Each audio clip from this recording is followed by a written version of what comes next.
Ladies and gentlemen, please welcome General Manager, Lotus Software and IBM Collaboration Solutions, Alistair Rennie.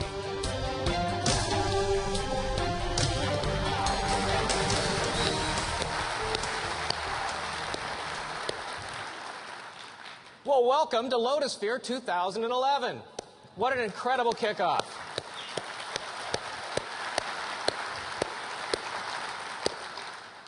Thank you to the Mass Ensemble. Look, it's fantastic to be back here. You know, we're going to get social, we're going to do business. I love the smell of Lotusphere in the morning. Now, I'm going to get deeper into the meaning of the implications of our 2011 theme just a little bit later.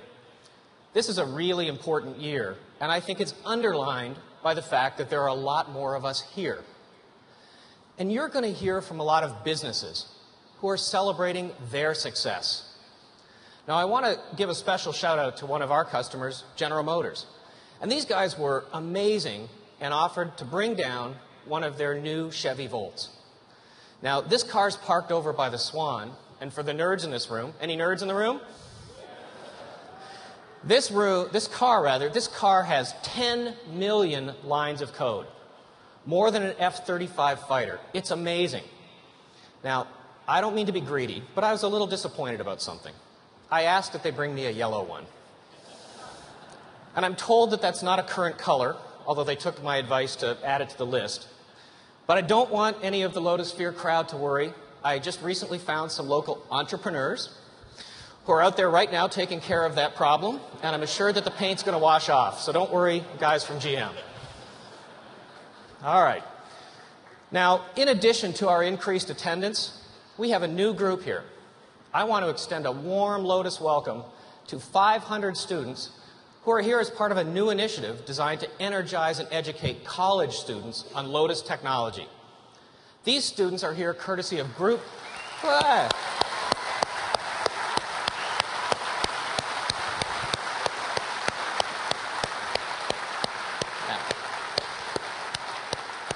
These students are here courtesy of Group Business Software, who have sponsored this initiative. So hey guys, why don't you guys stand up, make some noise, and let everybody know you're here.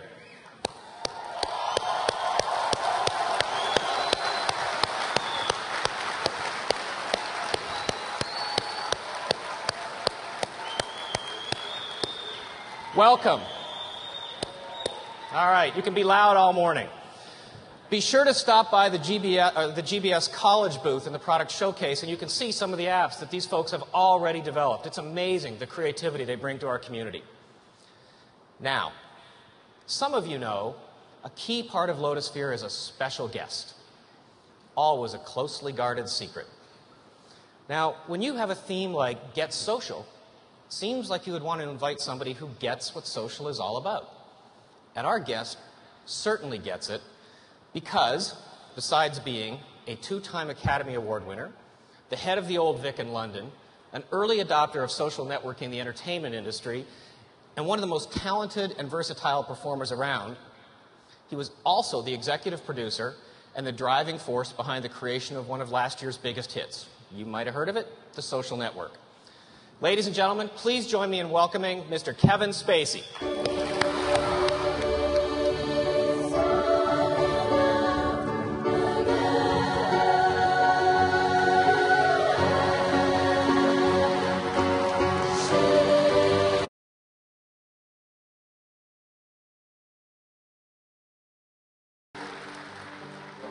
Thank you.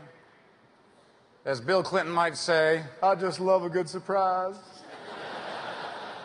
No, I do. I love being here in Florida. Not as much as Al Gore does. But I've always had a good time when I've come down here to Florida. We got to do what we can because we live in this interdependent global networking community, so we all have to play our role in the responsibilities of the complex challenges of the 21st century. Good morning. Thank you. By the way, the president, I happen to know President Clinton, been honored to know him for a long time, and we've traveled a lot around. He loves when I do that. He realized we traveled to Africa a couple of years ago, and he always used to get up and say, I got a sore throat today, so Kevin's going to give my speech for me. Just close your eyes, you'll think it's me. Now look, for those of you who primarily know me as a film actor, you may be wondering why the hell did Lotus ask me to come here today. But as it turns out, my participation in your world has been going on a lot longer than even I thought. And I'd like to tell you why, so that maybe you can begin to understand what the heck I'm doing here.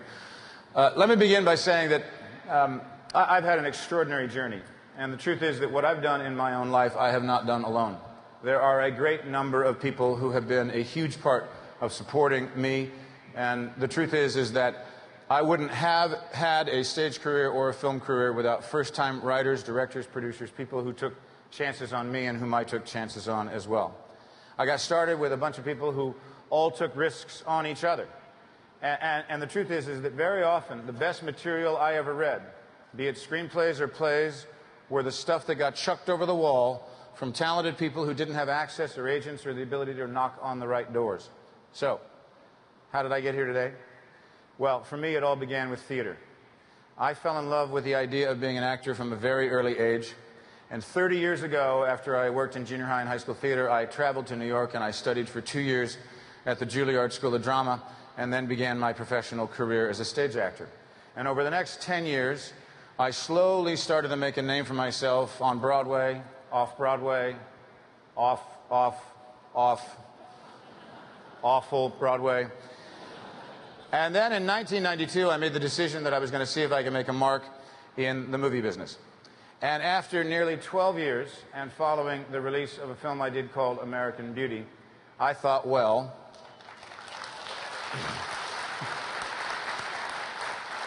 thank you. You see that little pause is the cheap applaud there section.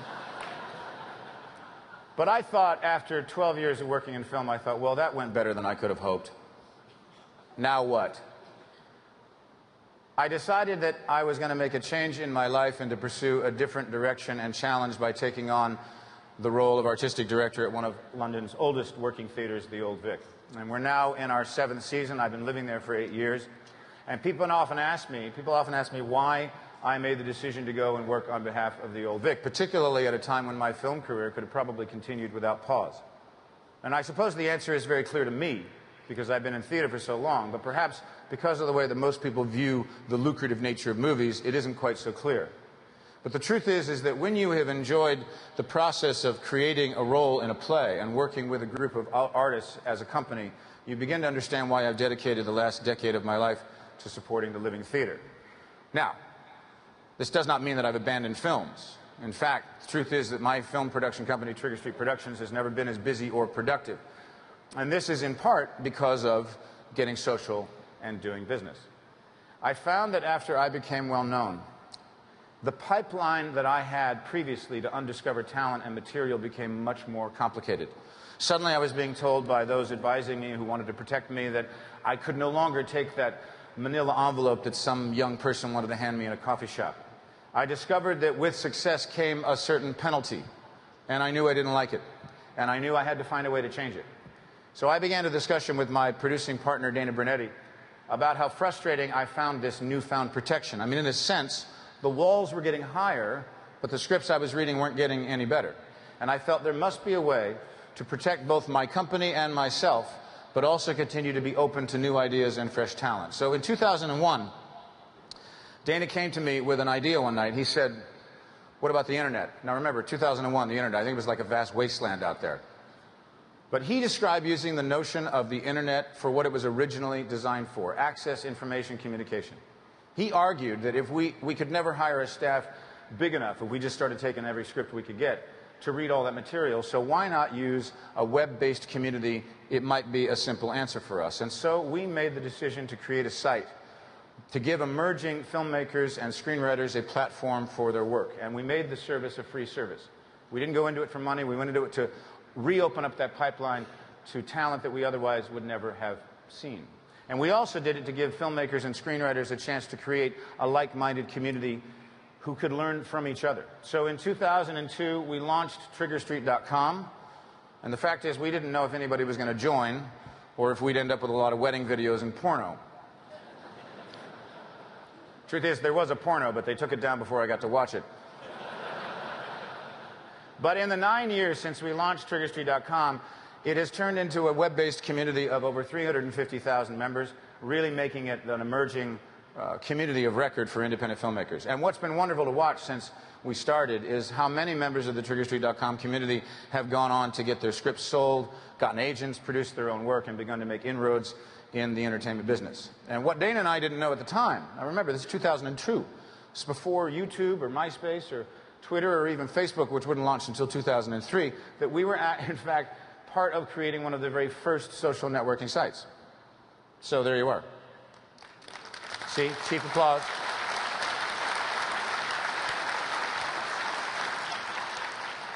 Now, people often ask me why I put so much effort and work into supporting emerging talents and those just coming up. And the truth is that my own life has been blessed with people who gave me similar opportunities. One of the reasons that I hold a deep belief in the principles of giving back is that I have seen and experienced the positive effects that mentorship can have on a young person's life. And I know personally what it means and why it means so much giving young people a chance to experience live performances or to be involved in cultural programs in schools or arts programs in schools because of what it does to their growth and their prospects and even perhaps in how they value themselves. And I know personally what a life-changing experience it can be for a young person to stand on a stage in a workshop or a seminar with professional practitioners. And I'm just going to tell you a story of why this part of my life means so much to me. When I was just 13 years old, I attended a workshop that was being done at the Mark Taper Forum in Los Angeles, being led by one of my idols, the great, great actor Jack Lemmon. You knew Jack Lemmon? Everybody knows Jack Lemmon? Well, we had to perform scenes from a play, and then Jack was going to work with us and direct us. And I was 13 years old. And I cannot tell you what it meant to me when I finished performing in a scene, and Jack Lemmon walked up to me, he put his hand on my shoulder, and he said, "That was a touch of terrific. No, this kid's an actor. You're an actor. You ought to go to school and study." Well, you can imagine what that meant to me. 13 years old. So I did go to New York, and I did study. And here's the remarkable thing about life and the circles that can be completed. 12 years later, I auditioned for and won the role of Jack Lemmon's son in a Broadway production of Long Day's Journey into Night. We spent the next year of our lives working on that production, and we ended up doing 3 films together after that, ending with Glengarry Glen Ross, which Jack used to like to call Gene Barry Glenn Close. It's easier.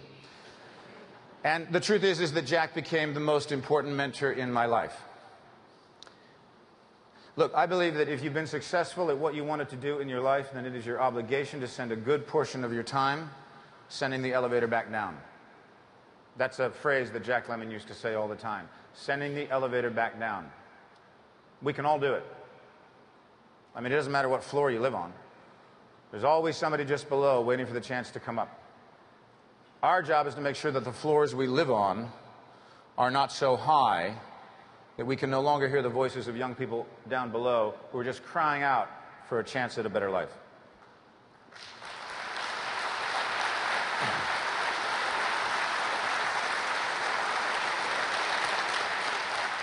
And the truth is, there's also something incredibly inspirational about the dedication that comes with the desire to achieve more in your life than just having more money or cars or houses, although money and cars and houses are fine.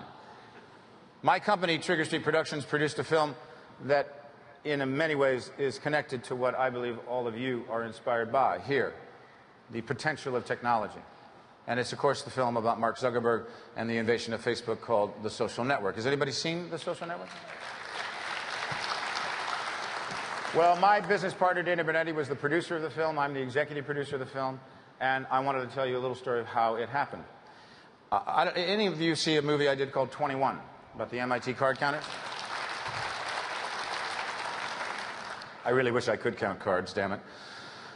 Well, after that film, we made it, Dana and I asked Ben Mesrick, who wrote the book that 21 was based on, called Bring It on the House. We asked him what his next idea for his next book was, and he said that he thought it was going to be about the invention of Facebook. And our first reaction to that was, yeah, so how's that a movie? We didn't quite get it. But when he told us the story of Eduardo, and how he was, of course, the co-founder of Facebook, but at this point no one really knew who he was, how he and Mark had started this extraordinary, probably the most extraordinary social networking site in the world, and it had destroyed their friendship, we realized that this idea had all of the elements of what makes great drama: friendship, betrayal, invention, power, almost Shakespearean in its scope. So we helped Ben get in touch with Eduardo, and then we worked with him on shaping his what became a 14-page book proposal. And while doing this, we also set up the project at Sony Pictures, and we began to realize that we had tapped into a zeitgeist. I mean, at the time, this is 2008, our worry was that the studio would not, jump up and make the movie as quickly as we'd like. They'd drag it out, which often happens in the film business, and we would miss the window of opportunity because no one knew if Facebook at that point would maintain its momentum. Luckily, that didn't happen. Aaron Sorkin signed on and wrote, I think, an amazing script, and David Fincher agreed to direct. And by the time the film was released, 2 years later, Facebook had reached an astonishing number of users, which worked very well for our campaign that you don't get to 500 million viewers without making a few enemies.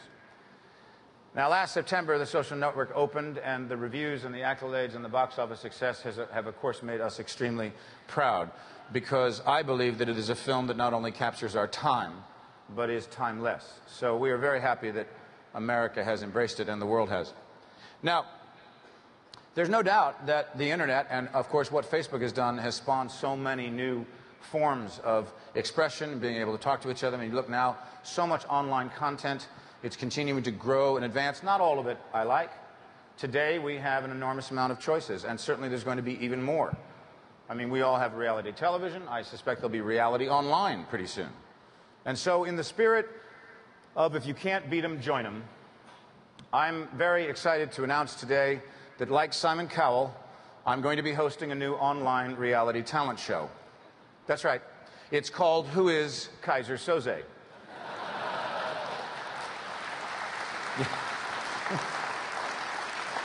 Inspired by the usual suspects, I will challenge a dozen young hopefuls who will show why they deserve to fill the shoes of the legendary drug dealer and homicidal maniac Kaiser Soze.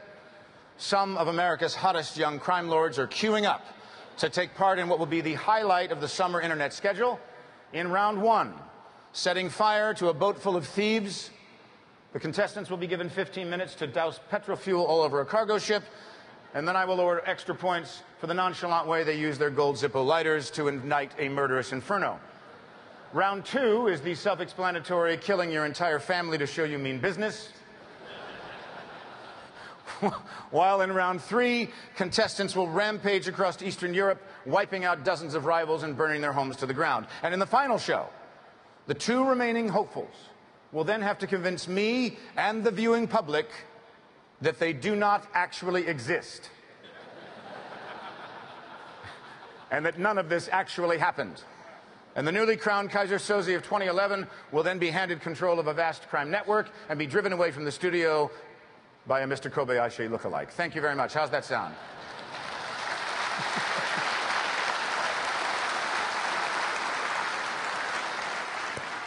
Seriously, I'm asking... Look, I watched that film about 7 times. I still don't know who the hell Kaiser Soze is, frankly. I have to give credit to the Daily Mash for that. I found that on the web, and I just want to give credit where credit is. Thought it was very funny.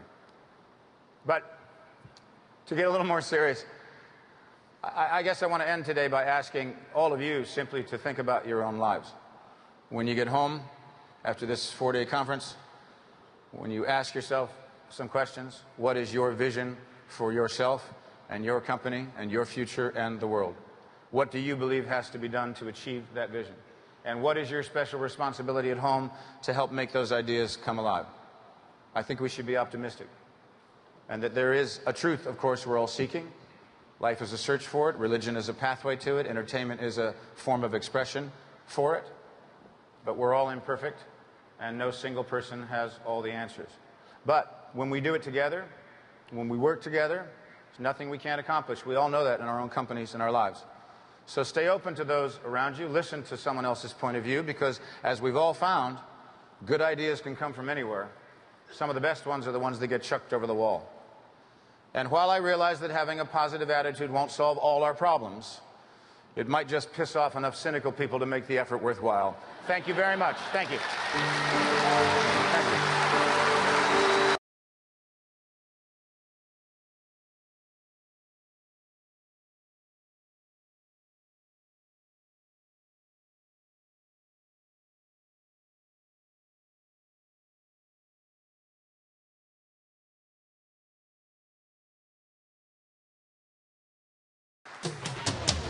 Ladies and gentlemen, please welcome back Alistair Rennie.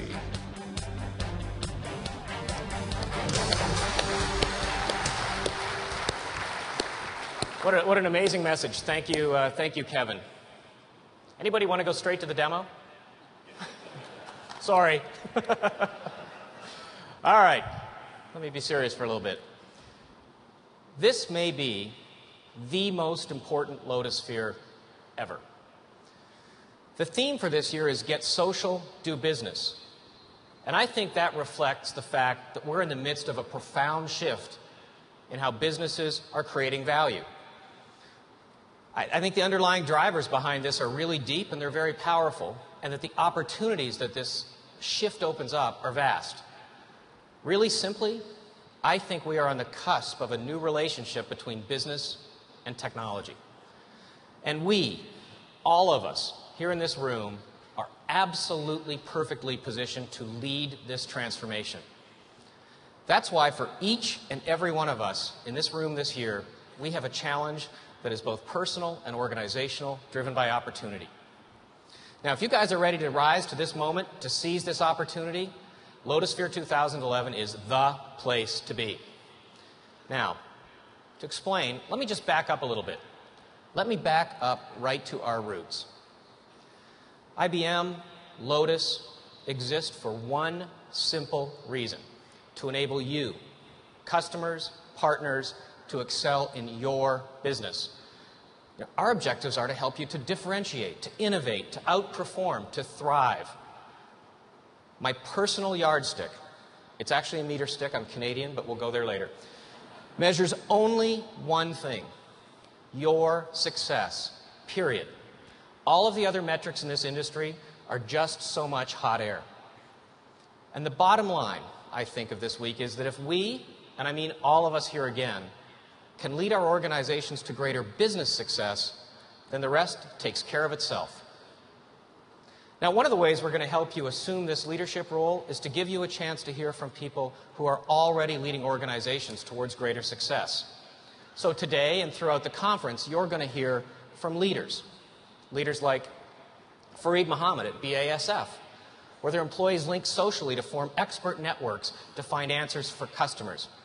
John Glowacki from CSC, where they allow teams to connect in real time. Garrett Tilboros from KBC, where they use social networks to overcome cultural differences as they grow in new markets. Blair Klein from AT&T, where product complexity is minimized for customers because employees can find the right answer in the right language in near real time. Andrew Young of the Australian Football League, taking an accelerated path to decision support. Bill Fandrich from Blue Cross Blue Shield of Massachusetts, where they're working to deliver a more transparent and effective healthcare system.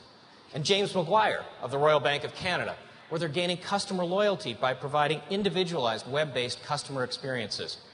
And tomorrow on this stage, you're going to get a chance to hear from Gilberto Garcia of Cemex, where social capabilities have cut the time it takes to deliver new products to markets globally. And Greg Welch from State Street, where social networking is changing the nature of financial services. Every one of them has an important story to tell. They've chosen some different approaches, they're changing different parts of their business, but there's one common theme running throughout their stories. They are all becoming social businesses to achieve results. Now, some of you may believe that your businesses are immune to social. You know, that this shift may not be so relevant to you. You may be thinking that as staggering as these statistics are, hey, as fun as the movie was, thank you, Kevin, and as successful as the drive to get Betty White on Saturday Night Live turned out to be, they don't have a lot to do with your business. If you're thinking that way, you're missing the impact of the social shift. The fact that a new business context is emerging. The social model is taking hold not because it's the latest and greatest technology, but because it has the ability to solve the problems that keep the people who run companies up at night. We recently completed our 2010 CEO and Chief HR studies, Chief HR Officer studies. And what did we learn? The vast majority of CEOs anticipate even greater complexity, and more than half of them doubt their ability to manage it. These CEOs were looking to capitalize on complexity. They want to embody creative leadership. They want to reinvent customer relationships, and they want to build operating dexterity. Social business approaches are some of the best ways to do that. The chief HR officers talked about 3 areas of opportunity: cultivating creative leaders, mobilizing for greater speed and flexibility, and capitalizing on collective intelligence. The best way to do this, again, I think social business. And that's why it is a complete game changer. Now, shifts of this magnitude have been really rare, really rare. In fact, since electronics were first really applied to business, we think there have only been 4 dominant models. First, there's the general purpose corporate computer, the mainframe in the glass room. And then we had the shift to departmental computing, empowering departments and lines of business to do their own thing. Then PCs put dedicated computing capability on desktops. And fourth, the internet, creating the e-business environment. And now we believe we're seeing the next stage, number 5, social business. Now, this new model is still in its really early stages. And some people have questions about its significance. This always happens. One thing we know, that as rare as these shifts are, the early predictions about them usually underestimate their scope. IBM's Thomas Watson, as brilliant as he was, didn't initially anticipate the size of the market. Ken Olsen didn't see a world beyond the mini computer. At first, Bill Gates didn't really get the full possibilities of the PC. I love that one. And I think Time Magazine was just a little bit off about what was going to happen with e-business. So don't be surprised if some of your colleagues question the ideas of social business.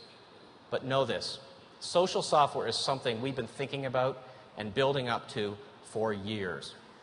Look, it may appear to be flavor of the month, new to the rest of the market, but for us, it's a continuation of a commitment that began on this stage many years ago, and builds on more than a decade of research and development.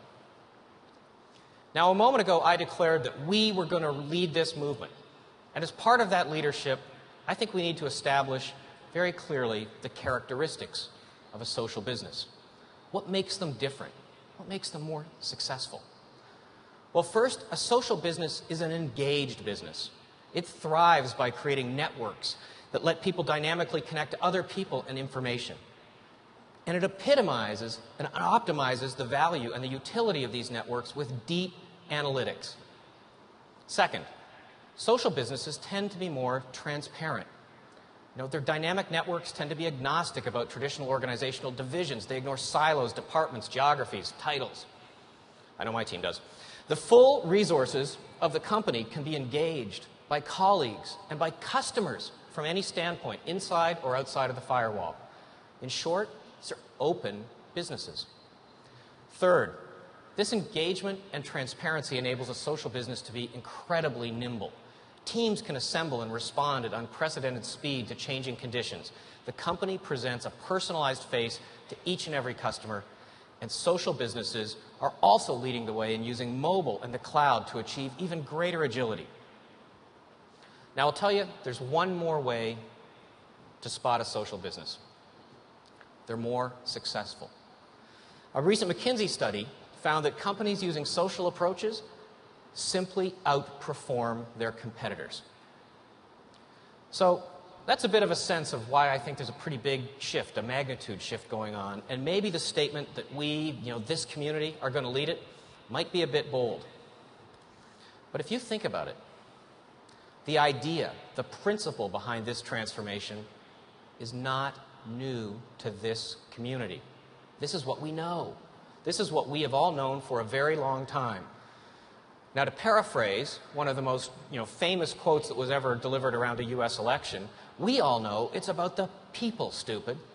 We've always put people at the center of our technology, and we've always worked to connect people to business processes. You understand that. We understand that. Some companies don't. In fact, there are those who are trying to tell businesses that shuttling proprietary documents from desktop to desktop is how to do social business. No. It's about people. And now you have some great new technology to connect them to business and to each other. So, as a community, how do we take this opportunity to its full potential? First, We do what we've always done. We think in terms of outcomes. Start with the results that businesses need and then work backwards to create the systems that deliver those results. Second, we're going to define the playing field. We make it understandable. We are the first to offer a practical framework, a roadmap to becoming a social business. Everything from cultural transformation to governance to technology. And that makes it easy for people to see where they and their skills fit into this new environment. And lastly, we catalyze our community. Yesterday, we had a business partner meeting. And let me tell you, this part of our community has never been more engaged in driving innovation for business. And if you're a developer, there is a whole new generation of solutions that you need to build. Solutions that exploit existing systems, extend capability, delivering new levels of value. You will be the key link in helping businesses become social. We'll empower you with new tools, new standards, new APIs. In fact, standards and open architecture will be more important than ever.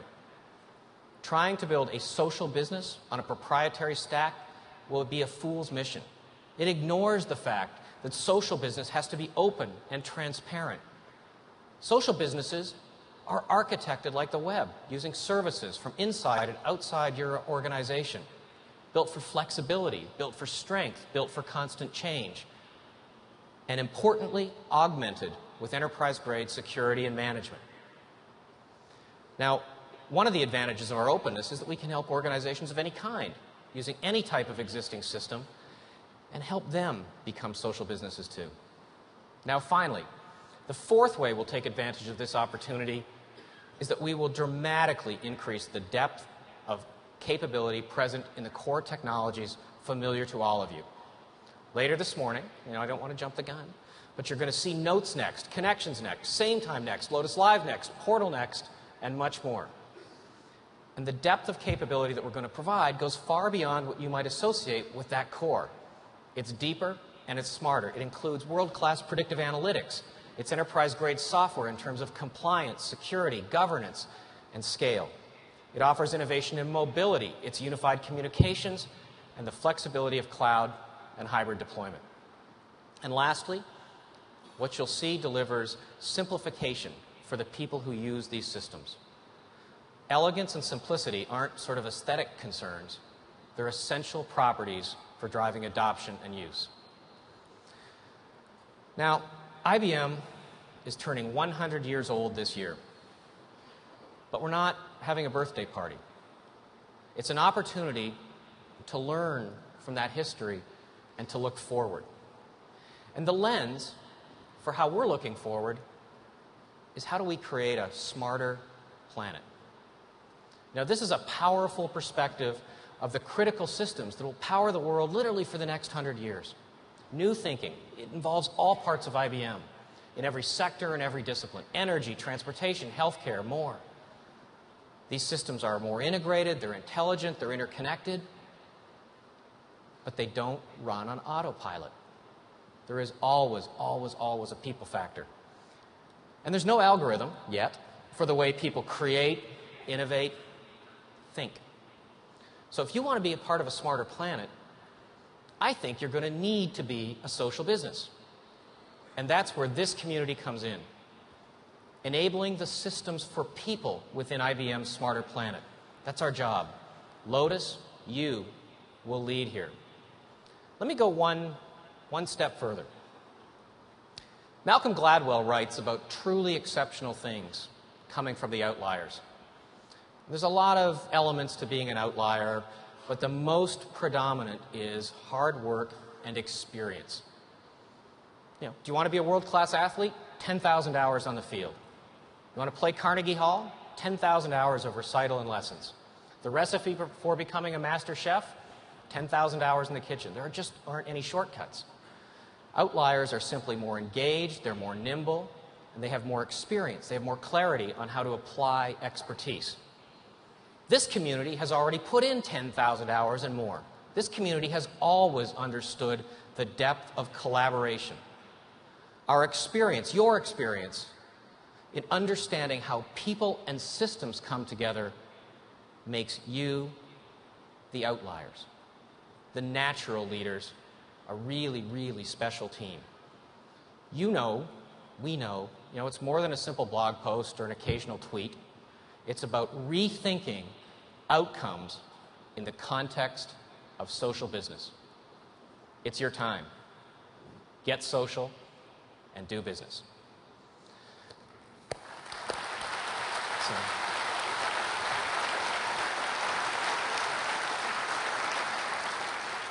And now, speaking of outliers, turns out this gentleman was Malcolm Gladwell's roommate, I found out backstage. It's my pleasure to introduce somebody who is absolutely an outlier in understanding the power of mobility in a social business. The co-CEO of Research in Motion, Jim Balsillie.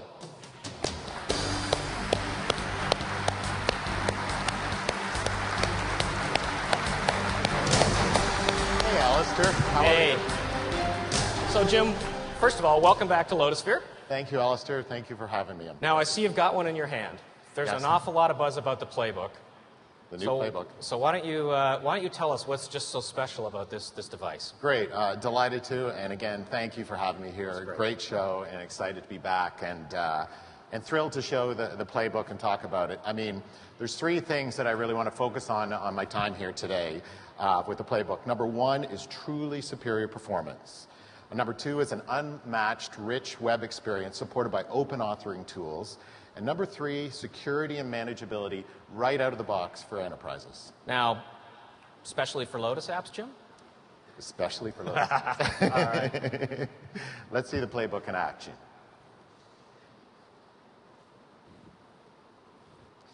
Now, what I want you to see is the playbook's snappy response as it multitasks.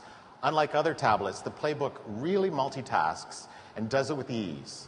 Whether you're doing Lotus apps or 1080p video, Flash websites, games, they're all running simultaneously, and look at the experience, look at the performance. And that experience is due to the playbook's multi-core processor and the multitasking BlackBerry tablet OS. I could even project this up on a big screen in full HD using the playbook's built-in HDMI port. Wow, this is pretty cool. Now, you talked about, yeah. Thank you. It's okay.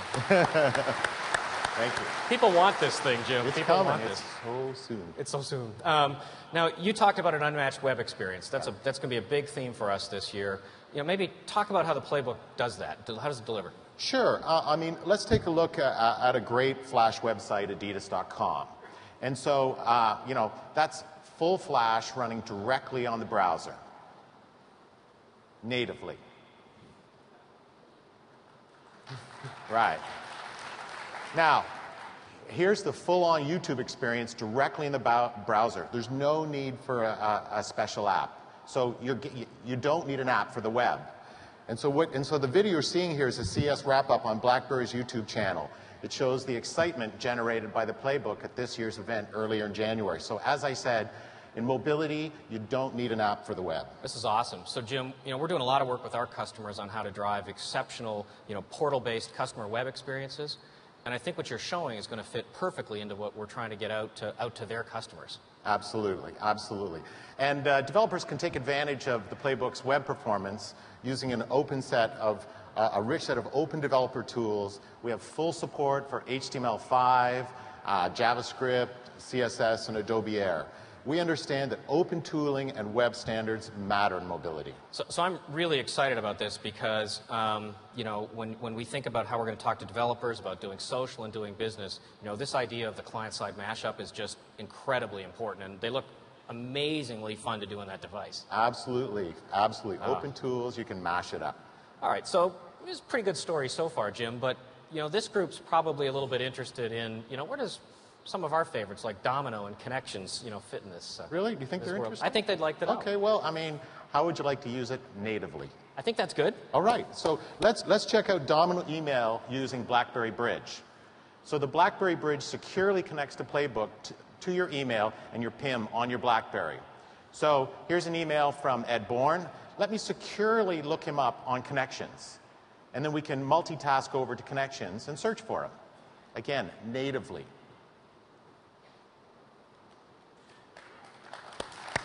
Good, good. There he is. So let's check his profile. and now invite them into my network in connections. Done. Beautiful. So you can see that with my playbook, I can interact with multiple apps at once, switch them easily between them, and be more productive as a result. Professional grade and consumer friendly, that's Playbook. This is awesome. Now, when we talk to customers, we always get the questions about how do we drive security and manageability. What are you thinking about for the CIO? What are they telling you? Oh, the CIOs have spoken very clearly, and it's so interesting. We sell BlackBerry in over 175 countries with 580 carriers and channel partners with over 250,000 of our servers. So we get a lot of feedback from CIOs, and the message is clear. Playbook is CIO approved. They love the BlackBerry Bridge because it creates a secure, encrypted Bluetooth connection between your BlackBerry and your Playbook. So here's the best part. If they get disconnected, no enterprise information is left on the Playbook. So CIOs love a tablet that can be managed with their existing BlackBerry enterprise infrastructure. They love the Flash support. They love the open development tools that enable them to easily extend BI and custom applications. The speed, the performance, web fidelity of Playbook delights their users. Jim, there's going to be a lot of buzz about this. Now, we're talking a little bit about developers here this week. Right. I think that there's a whole new generation of apps that are going to have to get built around, web standards and all the stuff you talked about and social. And, would you be willing to do something for our developer community? I'm thinking maybe a special program where we could get them some of these devices and get them going. You into that? That's a really good idea. What do you think we should do? Well, you run RIM, but I think we ought to get, we ought to maybe find a way to create a program to get the top 25 apps that get submitted, a playbook and some recognition. Well, I mean, sure, a playbook's nice. We could do that, but the most important thing we do for them is we can celebrate them and promote them.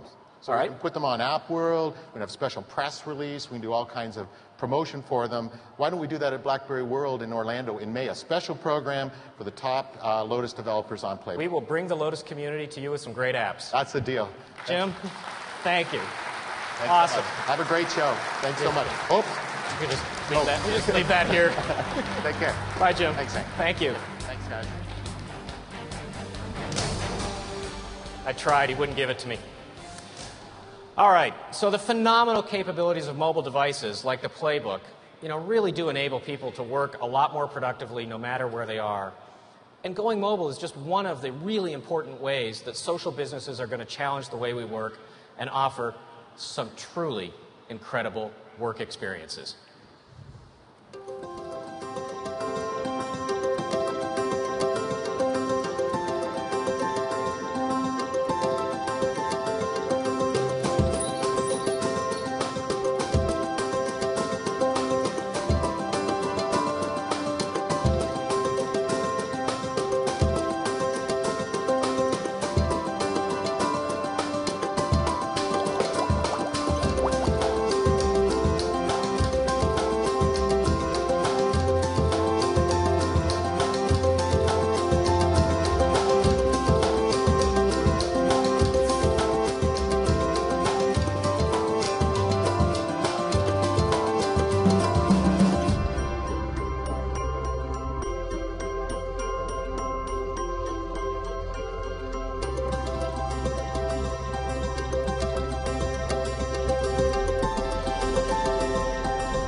Ladies and gentlemen, please welcome Vice President, IBM Collaboration Solutions, Jeff Schick.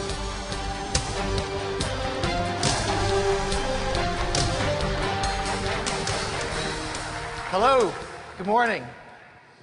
The advent of social business has brought fantastic changes to how employees work. Leading companies are helping to reshape the world and create a smarter planet by creating work experiences that are easy to use, seamless, providing the information you need when you need it, anytime, any place. Joining me on today's panel to discuss how they're transforming their organizations into social businesses, we have Fareed Mohammed, Vice President of Technology and Architecture at BASF. Geert Tilbars, Global Business Analyst, Messaging and Collaboration at KBC. John Glowacki, Corporate Vice President, Chief Technology Officer at CSC. And Blair Klein, Executive Director, Emerging Communications at AT&T.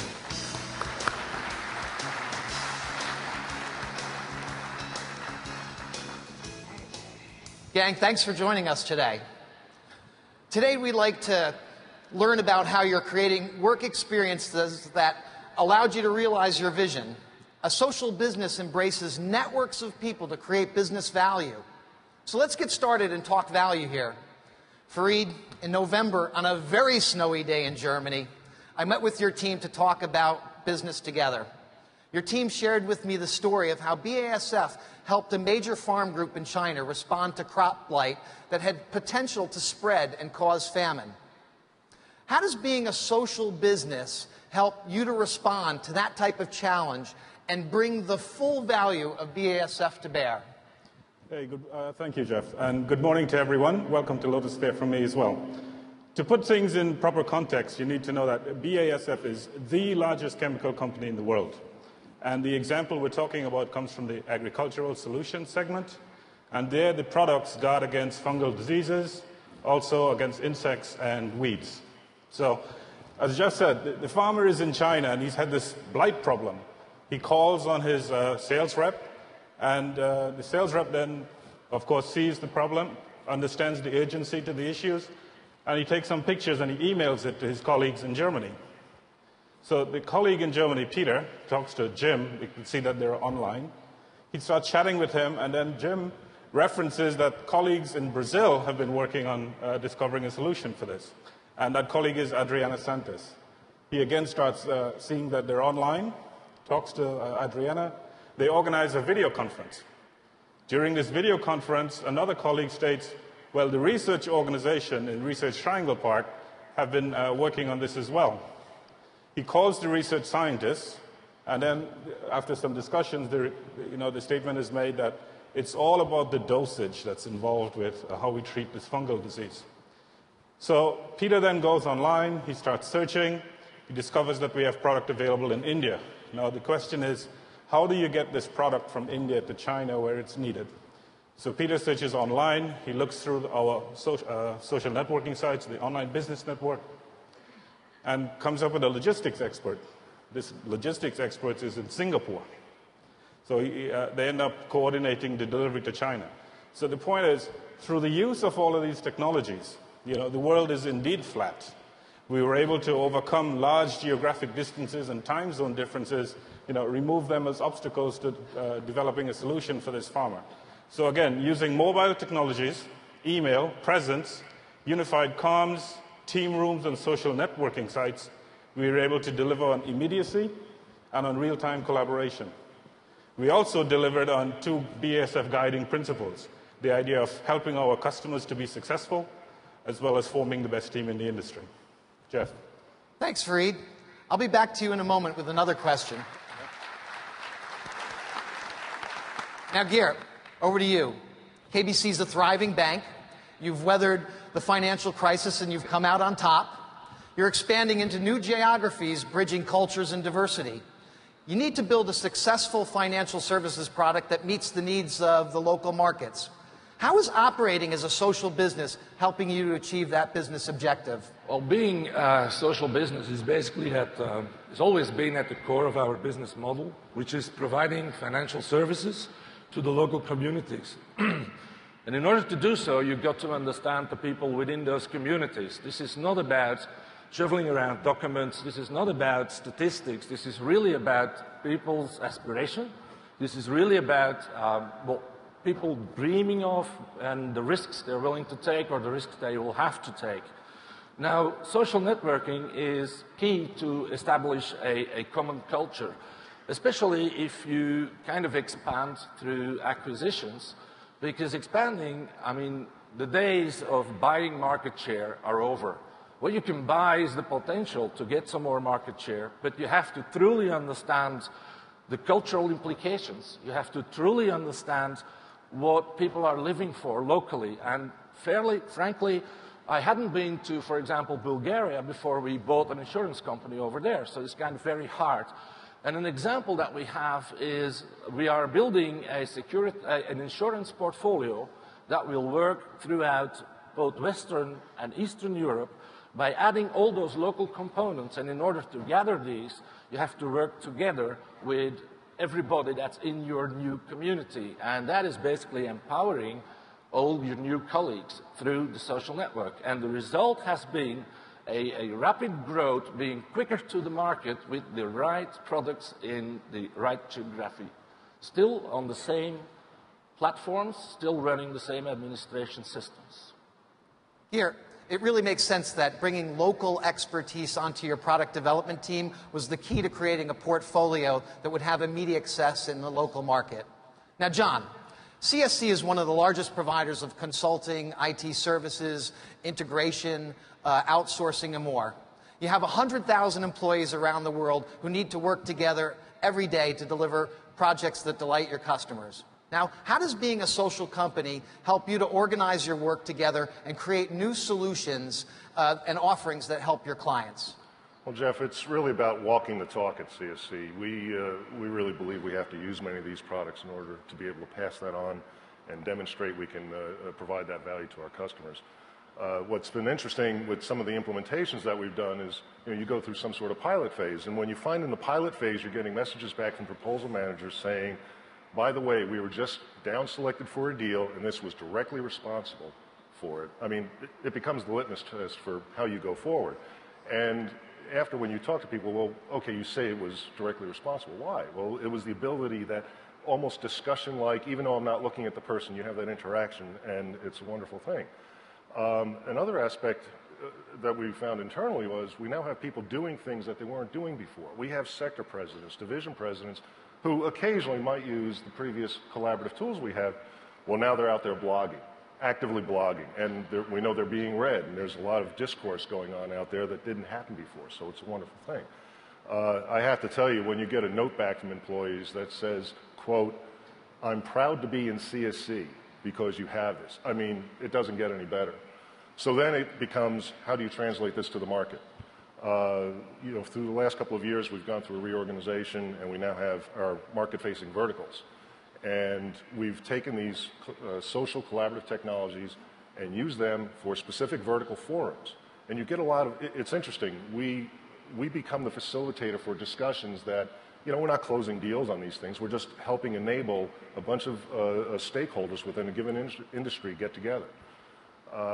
What we also do, I mean, you provide services, we provide services, through our outsourcing. We're finding that as people see what we're doing for ourselves, they're asking for the very same thing. It becomes a no-brainer after a while. In that vein, I don't know if I could mention this. Can you keep a secret? We've got an offering that we're announcing today. I think the press release is going out, so hopefully I'm not blowing any protocol here. But we have our new collaboration as a service with Lotus that we're very excited about. Thank you. Thank you. I'm totally not responsible for getting that out there, but I'm happy to be the spokesman for it. The people that are responsible are here. They're at the booth. I invite you to go by and talk with them.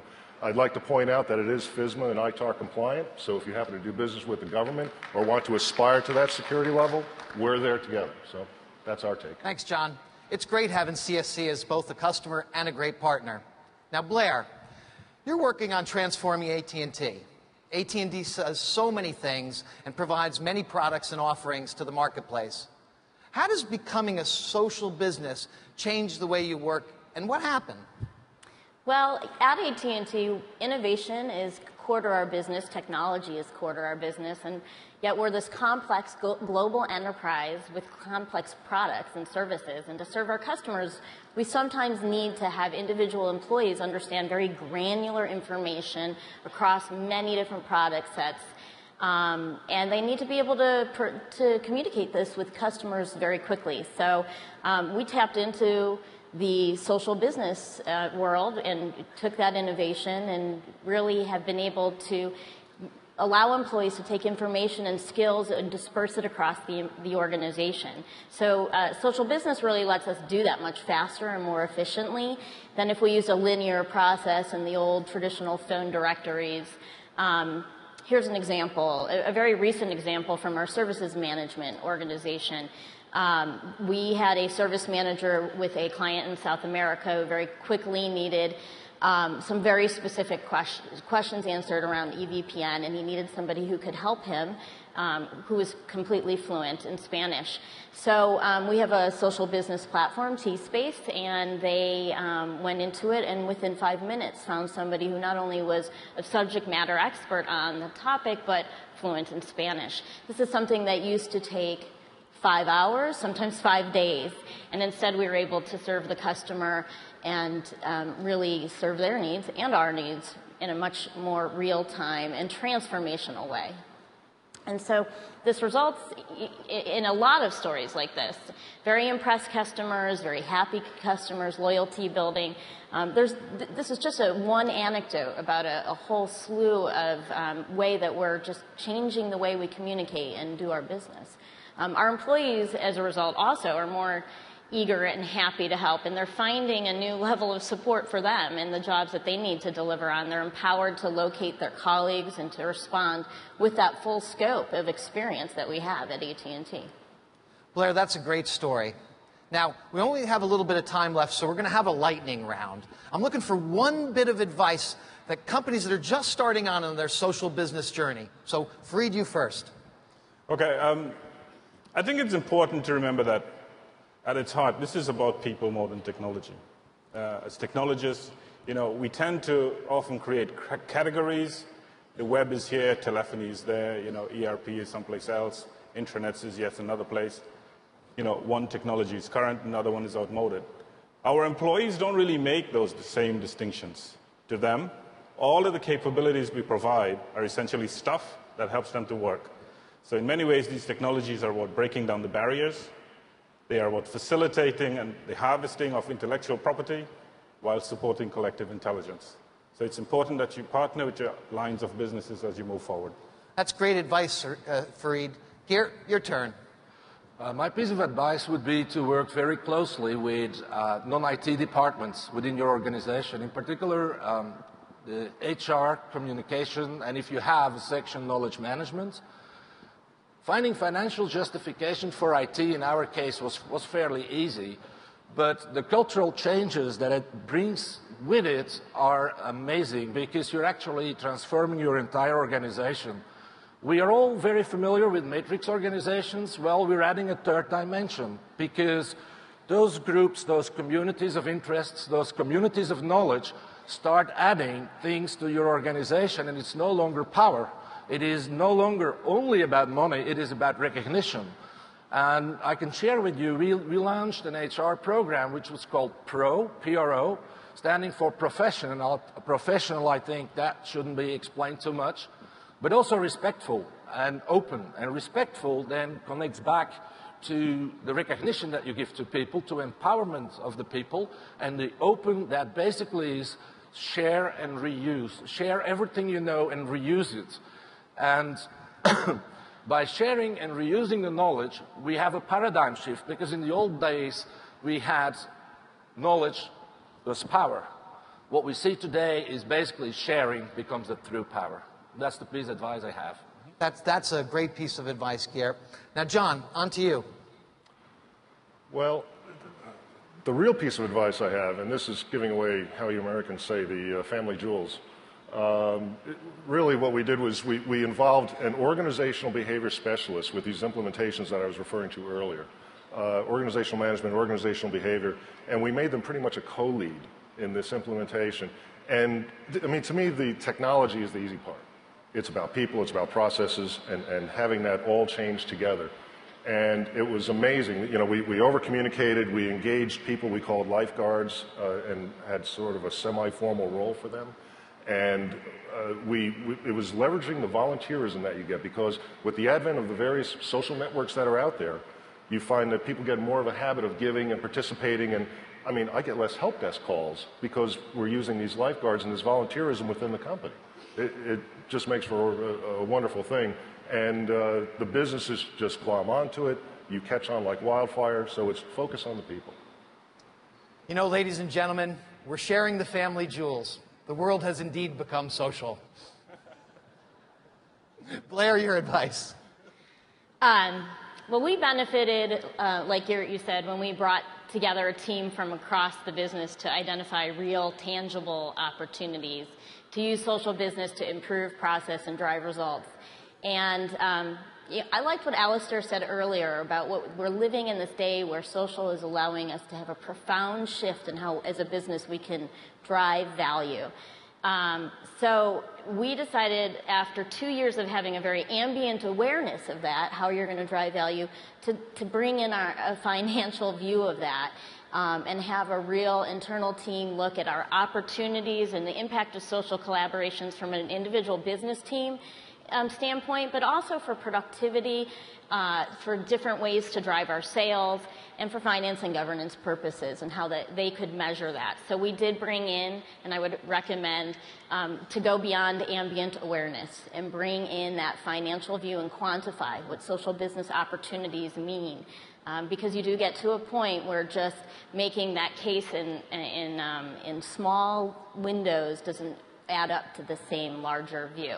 So I would suggest working with your finance group or your CFO office to identify all of those business opportunities internally and externally created by social networking. And productivity is increased, really, when employees can do their tasks better and faster wherever they are and whenever the customer needs something. And that really does add up to a compelling way that's that profound shift in how we drive value. Blair, that was right on the mark. So, look, I really want to thank you folks for sharing your stories and insights with us today. Thank you for being panelists. Thank you.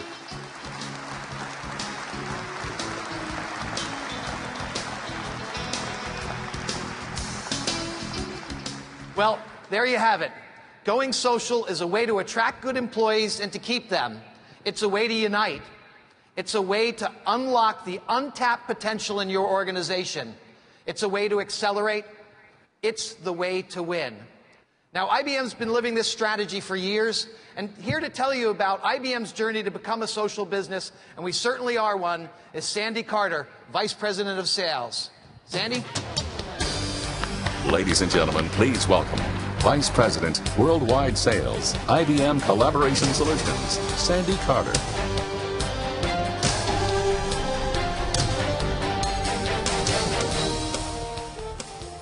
Wow, a lot of people here. Welcome, Lotusphere. I always wanted to do that. Thank you so much, Jeff. That was great. Now, in case you can't read in my card, you can also see that part of my title says I'm an evangelist at IBM nonetheless. So the first thing people ask me when they hear this is, how do you get to be an evangelist? And the answer is, you get to be an evangelist by believing in something so deeply that you feel absolutely compelled that you have to tell everyone about it. And that's how I feel about social business. I really believe in the concept, and I've seen it work. This belief comes from having been with IBM while we transformed ourselves into a premier social business in the world. So when it comes to social business, we really walk the talk. So we want to be a mentor. There is not a single senior person in IBM that's not 100% committed to the idea that being a social business is the best way for us to operate. So what I'd like to do now is just to share a few of our best practices, look at a couple of our processes that we've leveraged as becoming a social business. So first, let's look at human resources. Now in HR, we have proven social tactics. Everything from recruitment to recognition. Now how do we get new employees and bring them on board? Socially and virtually. We use single and multiplayer games. That's right, serious games. They're very fun, and it means that from day one, our new employees get accustomed to working with teams of colleagues all around the world who share similar interests. And believe me, most IBM employees would scream if we try to take away their W3 access. W3 is our internet, and it's a central and core element of social transformation. I don't know if you knew this, but 3 of 4 IBMers fire that up every morning. So it truly unites us as a community. Now at IBM, we measure ROE. I don't know if you've heard of that, ROE. It's called return on everything. We wouldn't be socially enabling our HR processes if it didn't increase our retention rate and increase our employees' overall job satisfaction. So let me just share one statistic with you. For every 1% improvement in our employee retention, our software division saves $50 million. So now let's look at a second process. We just talked about HR. Now let's look at a second business process called marketing, one of my favorites. Now every company in this room has to market its products and its services. How does IBM do that? Socially. When I was the chief marketing officer for IBM's WebSphere division and Tivoli division, we used Twitter and Facebook for demand generation. We used live chat for an exceptional web experience. And we built communities for our partners. And today, one of our strongest external marketing tools is the social media aggregator. I hope you guys are on it because it's very cool and it's available right here at Lotusphere. So as a social business, IBM believes in leveraging social media in all of our marketing. In fact, we were one of the first companies to come up with the social computing guidelines. They're available off of our website. We created those in 2005 and updated them in 2008. And what that's done is to help all of our employees become active brand ambassadors. We'll do one more process. So we talked about HR and we talked about marketing. Now let's look at product development that brings you those great demos. So where do we get all of our great ideas from? From you, the community. So those of you who have participated in a jam, you know this, you've experienced it. The energy, the creativity, the input from so many different people, so many different experiences and job roles. And in that process, the ideas, they get shaped and formed and tested for viability. And what results are the products that you've asked for and that you need in your businesses. Now, if you haven't experienced a jam, it's a true social experience. So we have a social business jam that's coming up next week, and I'd love for you to come and join me in that big brainstorming session. So right now, organizations of all kinds, of all sizes, all around the world, this is global, not US only, are getting ahead by being a social business. In fact, if you look at the last CEO study, it found that outperforming companies are 57% more likely to use social business capability. Companies like Slumberland Furniture, Ascendant Technology, Arrow, Windsor University, and more. Now let's think about it. What do all of these companies have in common? They all took that first step and they got started on their social journey. They got started. They realized that social business is evolving so fast that it doesn't make sense to develop the perfect 5-year plan. Even IBM. You just need to get started. And the best way to get started is to take advantage of all the great things you're going to find here at Lotusphere, all the great things that IBM has to offer. Now, because a lot of the momentum for social business comes from the business, not just technology discussions, you're going to see us share business perspectives and business outcomes. And that's actually what we're also going to do tomorrow, same stage, same time, at the keynote session. How do you really take that first step to get started in becoming a social business? Now, we've got another great surprise, but unlike Alistair, I'm going to go ahead and tell you. We have IBM's Chief Marketing Officer, John Awada, and one of our chief visionaries, Mike Roden, our Senior Vice President of IBM Software Solutions, that will do that keynote. It's a fabulous opportunity for you to learn more about social business and for you to get started. So now what I want to do is I want you to take a look at a video of some companies who've started that social business journey, like IBM has, and are starting it with the exceptional web experience.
Ladies and gentlemen, please welcome Vice President, IBM Portals and Web Experience Software, Larry Bowden. All right. Welcome, everyone. Becoming a social business involves making it easier and more rewarding for people all over the world to interact with the company, the products, and your people. The easiest and fastest and most scalable way of doing that is by offering exceptional web experiences. Today, I have the privilege of have three customers here to help me go through and speaking to this particular item. First, if you help me in welcoming Andrew Young from the AFL, Australian Football League. Bill Fandrich from Blue Cross Blue Shield.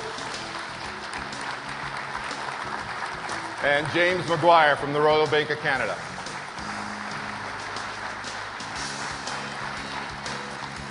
Each one has a unique story about their social business journey.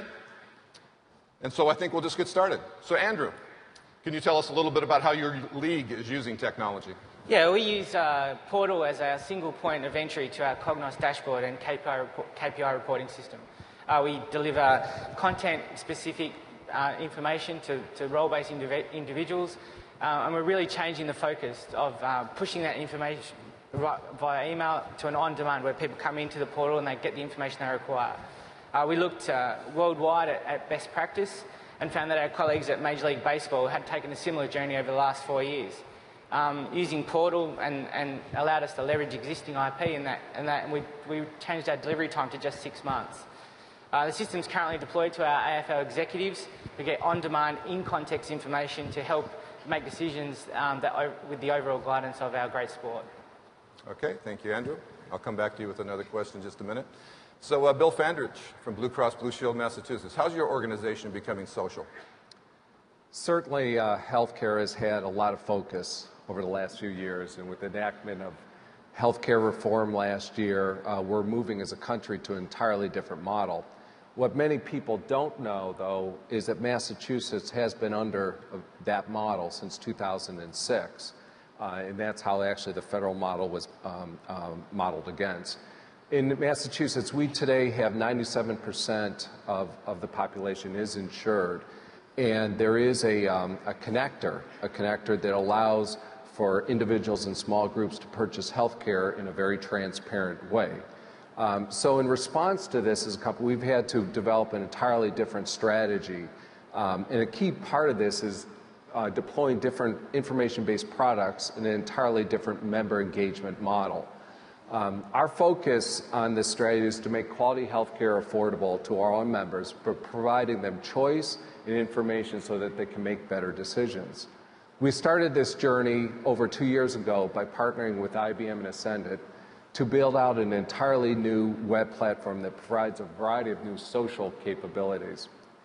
Key part of this is using the information we know about our members to proactively engage them so that they can make decisions on what products best meet their needs and at what cost. And they have a variety of options that they're able to look and see what best meets their needs as well. Our investment in this new technology to support our strategy focus on a few key items.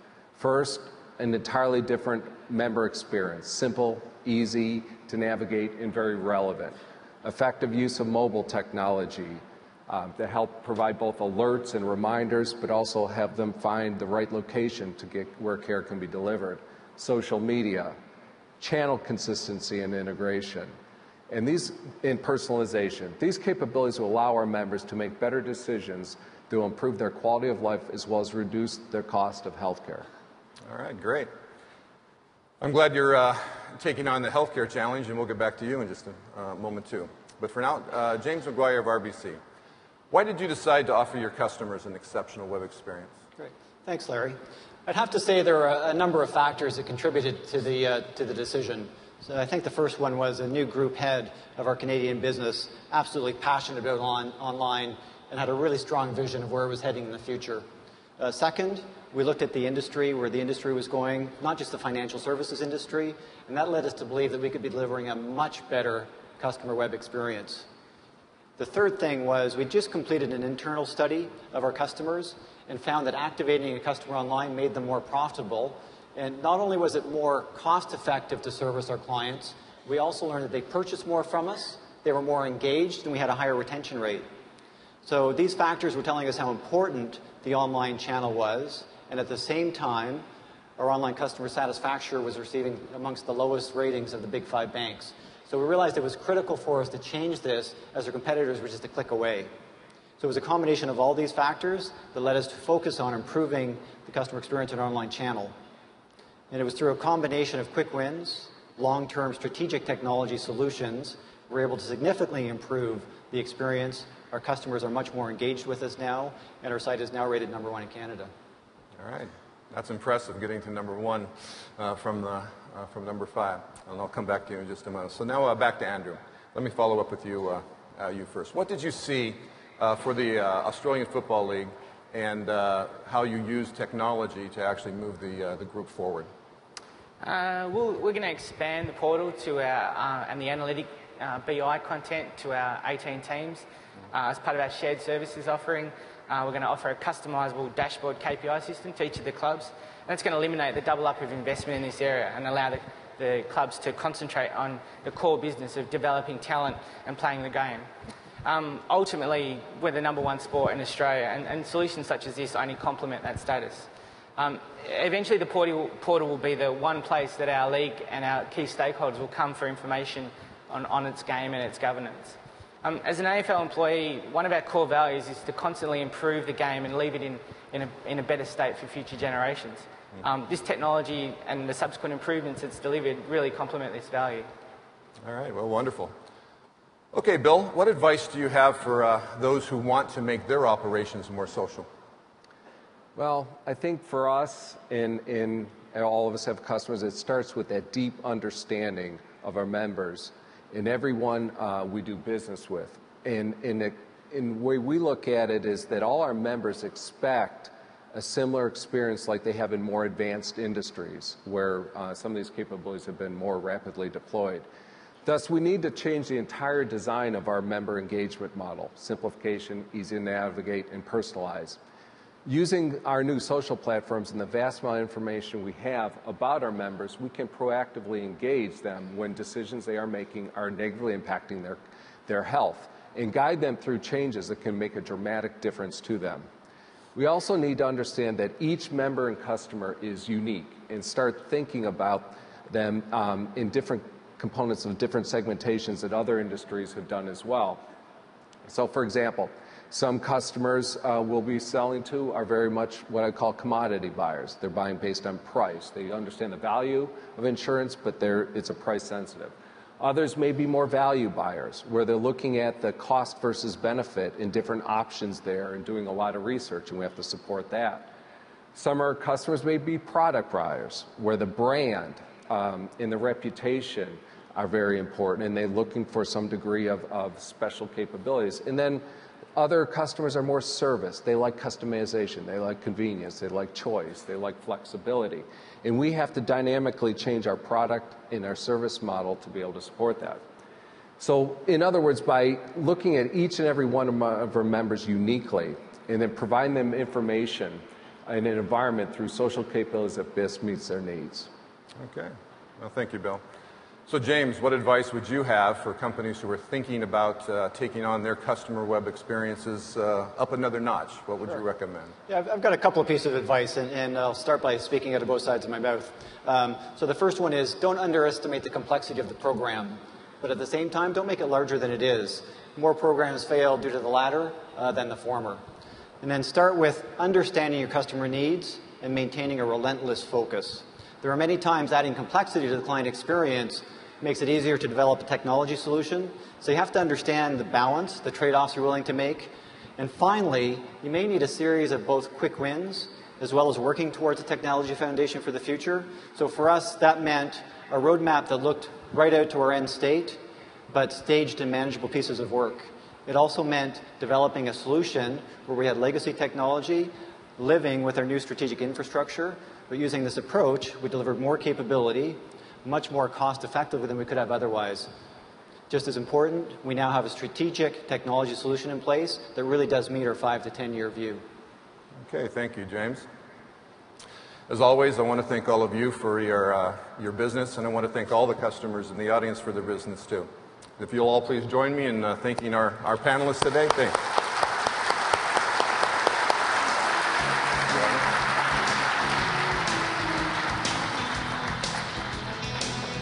Many of the customers here who have just spoken are going to be giving additional sessions, so you'll all have an opportunity to get a little more detail throughout the week.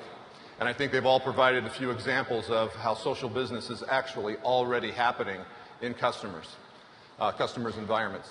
We also said that we would evolve the entire collaboration solutions portfolio and continue to add new capabilities, and particularly the social ones. The best way to do that, of course, is to get to what a lot of you have been waiting for, and that's with the demos. So let me turn things over. Yes, we're here. So let me turn things over to the man who is in most demand at this particular event, our leader of technology and product development, and that's Doug Cox.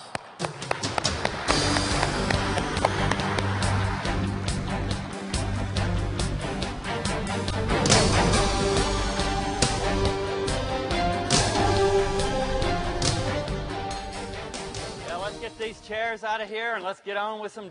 Oh, how about that? It's really a pleasure here today. And many of you, like me, are responsible for technology delivery. And I know you guys have been waiting, and I have been waiting to get out here because I have a lot of exciting news to share with you. But first, let me say just a little baseline, few key points from last year's Lotusphere. One of the big messages was our strategy of how our products will move forward based on Project Vulcan. There are 4 key principles that are driving this vision. continuity, convergence, innovation, and new opportunities. This morning we're going to show you how that work has progressed with the next releases of our products. And you'll see the evolution of Project Vulcan delivered in what we're calling Notes Next, Connections Next, Lotus Live Next, and Same Time Next, just to name a few. And while we demonstrate these products, look for the convergence in terms of an embedded experience and how that changes the way people work and become more productive. Access to information anytime, anywhere, on any device is critical, as well as how the information from a variety of sources is aggregated into a single experience and optimized by our analytics capabilities, providing current information but avoiding information overload. This is the foundation for the exceptional work experience, which will enable your employees to work smarter. Complementing that, Project North Star is the foundation for our exceptional web experience. To build and offer an exceptional web experience, organizations will need to be able to create, target, optimize, and socialize, and reach their customers in new ways. We'll provide these capabilities and more in our Customer Experience Suite, which will assist organizations in increasing revenue and delivering a more effective web presence, and make them more competitive in the market today. The Customer Experience Suite was made available last September and is our first delivery in support of the North Star vision. And you can use it now. But all of what we promise in the exceptional work experience and the exceptional web experience will be provided both on-premise and in the cloud. Together, the exceptional work and web experiences create a new social business framework. We believe that these fundamental building blocks will be what many of you require to transform your business into a social business. And what better way to show you than what you guys have all been tweeting for and waiting for is a demo of real working code. How about that? Woo! So the guys have been working really hard back in the lab, and I'd like you to know that the technology today still has to be anchored in business value. So my team will start by showing how a company can benefit from becoming a social business, and they'll demonstrate analytics in action. You'll see how these social technologies will transform your inbox, how you connect with people, and how you integrate enterprise applications into a single aggregated activity stream. Collaborating both inside and outside the organization is also a must in today's business, and all of this is going to drive right to the bottom line and improve it. Brian, these guys are dying. Let's take it away. Thanks, Doug.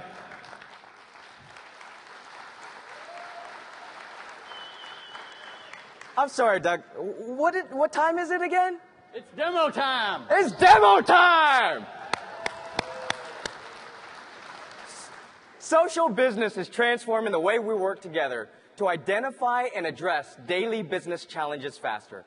And the Notes Next client is designed to help me embrace social business. On my Lotus Live dashboard, I can see my activity stream. The activity stream aggregates my social and work into a single view, allowing me to interact with my team faster. My team doesn't have to be an internal team either. Here, I can see an update letting me know about Pierre from my business partner Ascendant, that he's actually approved some content. In the activity stream, I can see embedded experiences that Doug talked about. Now, here's a Cognos report.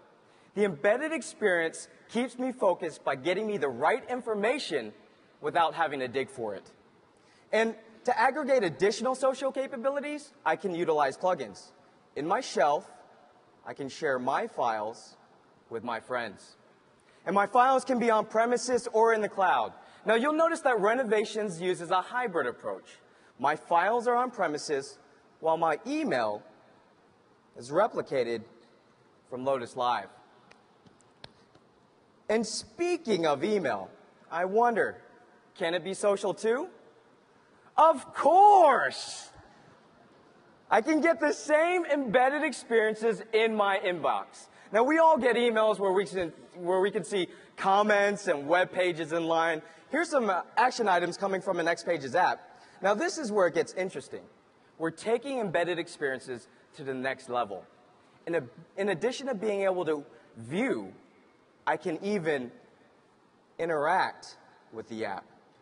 Embedded experiences allow me to interact with others from the comfort of my inbox. And the embedded experience continues even beyond the Xpages apps. Here, I can interact with the business process needing my attention. I can preview a video while viewing the business process history, and I can approve it. Embedded experiences allows me to be more productive in less time. Now, as the marketing analyst, I get a daily report from the Core Metrics analytics engine letting me know how our online sales are doing on the external website. Again, I can interact with the report to see critical data points. Now, it looks like our average online order per visitor needs to be improved. Let's go to the external website to get a little more information. The embedded experiences continue even in the external website created by the Customer Experience Suite. I have tools for editing and analytics at my fingertips. Real-time analytics gives me an instant gauge of my customer sentiment. And in today's market, I can't just guess at what will work for my customer. Evidence-based decision-making is paramount. Now, as I drill down into the analytics, I can get a little more information to understand the sales. And since our site is mobile ready, I can see what types of devices my customers are using and where in the world they're coming from. I even have the ability to overlay real-time statistics to better understand my customers' behavior. And instead of a table of numbers that you have to figure out, Core Metrics visualizes the data, which helps me understand the information instantly. Now, an important report for me as the marketing analyst is to understand which social channels are driving sales and where I need to invest. Now, judging by this chart, it looks like our campaigns on Facebook and Twitter are really working. Hey, maybe we should bring in more social aspects into our website to improve our online sales. Let's get the team working on that right away. New in Notes Next is the shared calendar.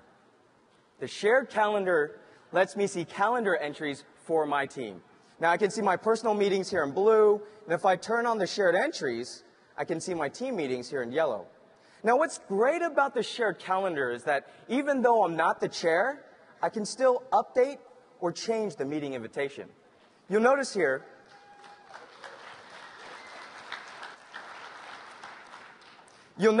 that the chair is the marketing department, which is a group I'm part of. I'd like to extend the meeting, let's say 30 more minutes, and add in some comments to address the findings from the analytics. So, now, when I save and send this invitation, all my team members will receive a reschedule notice. Shared calendars empowers me to make the changes. The embedded experiences that you see and the instant... Hold on. Let's take a TV timeout here, guys. In case you missed it, what you're seeing here is the Notes Next client.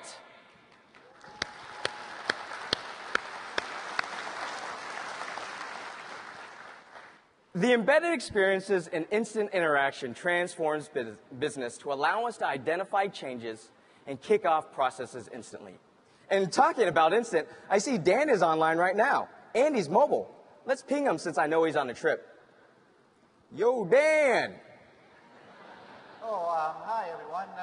Sorry I couldn't be out there in person, but I'm on a very important business trip, and I'm really stuck at the airport here. And what do you want? You mean they can see him at the beach? Oh, as I was saying, I'm on a very important business trip here. And fortunately, mobile is an important part of our strategy.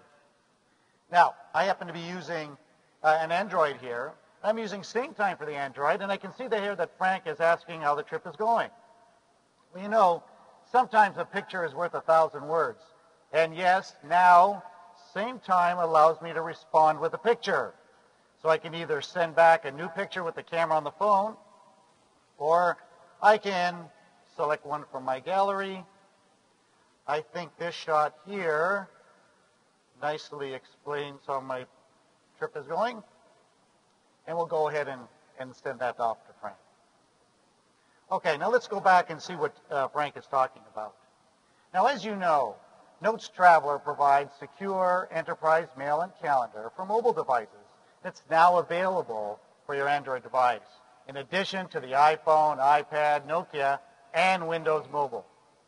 And soon, you're going to be able to use these custom widgets to build a home page to view your status updates like you can see at the top here. You can take a look at your current email in the center and your current meetings there at the bottom. Now, speaking of enterprise mail, some of you may be like me and like to impress your friends with multiple devices on your belt. Well, I'm one of those. Here I have my BlackBerry Torch. And now with the new no charge Bez Express for Lotus Domino, you can quickly and easy get access to your enterprise mail and calendar on your BlackBerry device as well. And with the new browser that comes with these devices, I can now access all of my Connections Next applications right on the device.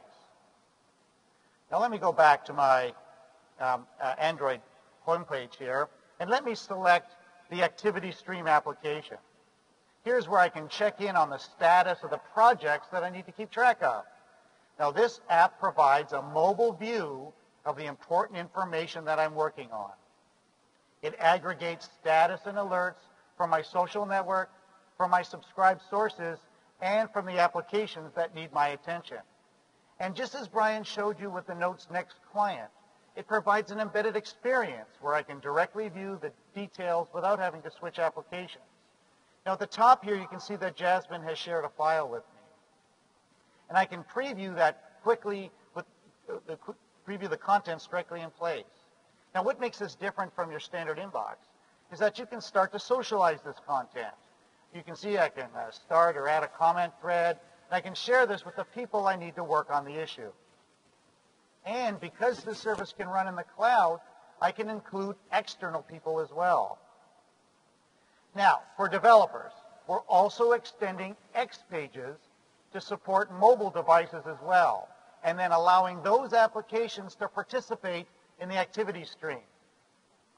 Here I'm going to click on an alert from my expense statement application.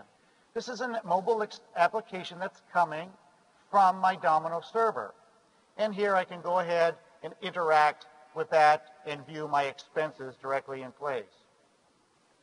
Now, and here's that same Core Metrics event that Brian showed you earlier. And I can see what he's talking about, that the numbers are down when we need to update the website. Now, I need to let Jasmine know about this issue with the site so that she can start to get the team together to work on updating the content. Lotus Traveler provides a handy lookup app that can search the corporate directory. So what I'll do here is I'll go ahead and search for Jasmine. There it is. Hit search. And I get the results back. And you can see here that I have access to her phone numbers, her email, even her work address. And in fact, I can even use the built-in mapping application to actually track her down exactly where she is. Now, I finally arrived at my destination. And I need to get a hold of, it's probably a good time now to try to call Jasmine. Now, to make it a little bit easier, what I'm going to do here is I'm going to use my new Plantronics Voyager headset. It's kind of cool. It has a proximity sensor in it. Automatically transfers the audio from my device to the headset just by placing it on my ear. But it also includes a same-time plug-in that will automatically update your status when you place or receive the call on the mobile device. Well, there you go, you know. Of course, my ears are too big for it, so. Okay, so let me show you how that works. We'll bring my device up here. I'll bring up my status so that you can see it works, and we'll go ahead and make the call. Hey, you know, pretty good, eh? I'm getting 5 bars even here. So we'll go ahead and make the call. There you can see the status is updated as I'm going ahead and making the call on the device. Well, it actually looks like I have her voicemail. So let me go ahead and leave her a message and have her get back to me. In the meantime, back to you, Doug. Oh, hi.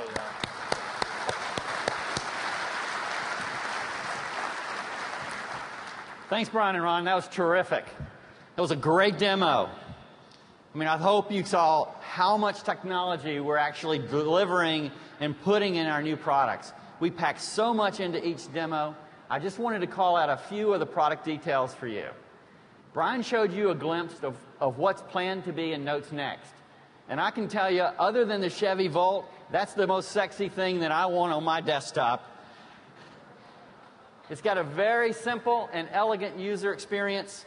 And you'll notice throughout the rest of the demonstrations this morning, you'll see things like embedded experience, access to contextual information, just to name a couple of those. Those features are planned to become part of both the web and the client experience powered by Notes Domino Next. And you'll see these capabilities in Lotus Live later this year. As part of the on-premise releases, we'll also be delivering a beta later in the year as well. So we continue to drive the innovations in our products by using what you're using today. At Lotusphere last year, Alistair told you about the IBM Social Business Toolkit. And as of this morning, the Collaboration Toolkit is publicly available for all partners and developers on Lotus Labs. Initially, the Social Business Toolkit provides the integration of enterprise applications and events into the Project Vulkan activity stream. The APIs in the toolkit make it easy for you to integrate social business into all of your applications and enable your applications to post events into the activity stream. This year, we will continue to add to the toolkit the powerful ShareBox and embedded experience capabilities. The ShareBox is a concept that enables users to quickly share many types of content wherever they are. You'll see this in action in a few moments. All of these developer resources will be published and updated quarterly in our developer community. And you'll be able to use open social APIs to create your own custom open social gadgets or iWidgets and integrate those services and applications into future releases of our products. These tools will provide developers with powerful new capabilities to build once and deploy across many products and solutions. And coming in Domino Designer Next will extend our X-Pages support to add the classes to exploit these social APIs as well. Managing externally facing websites can be made a lot easier through inline and in-context capabilities. The Customer Experience Suite builds on the strong foundation of Portal and will begin to integrate such tools as web content, social, and analytics together to enable lines of business to be efficient in their delivery and support of their customers. The other piece of integration is the addition of our recently added Core Metrics and Unica acquisitions, which strengthens IBM's leadership in both the analytics and marketing space. Utilizing these tools can help you keep a better pulse on your customer. Another big focus of the demo was Ron showcasing our mobile capabilities. The diversity and innovations that are being delivered in these devices is absolutely amazing. You saw that from Jim's device, and these enhancements are making it easier for you to be productive from virtually any place, from soccer fields to airports to hallways, client locations, or in a car or a cab or a train. Mobile is now essential to social business. It allows you to access and interact with your employees and customers immediately, no matter where they are. And you'll see us working on the hottest devices, such as Androids, Nokias, iPhones, and Blackberries. And we're going to continue partnering with the device providers to deliver a full set of collaborative and social capabilities: mail, contacts, instant messaging, and access to all of your social media, microblogs, communities, blogs, wikis, and more. All brought together with a new analytics capability-driven activity stream. Last year we told you about our planned support for Lotus Notes Traveler for Android, and it's available now.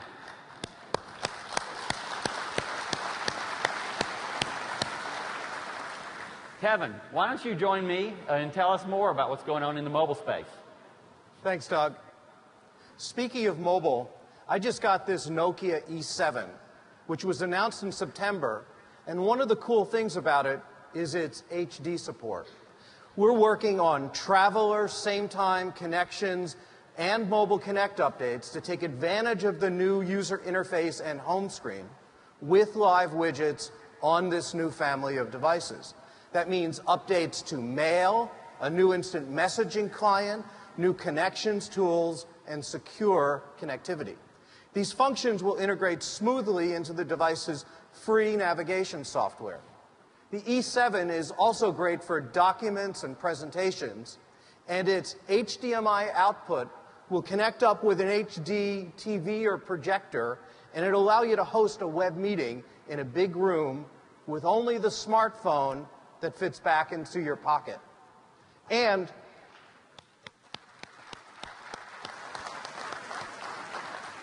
whenever your meeting is over, there's always the option to play Tron with high definition and Dolby sound.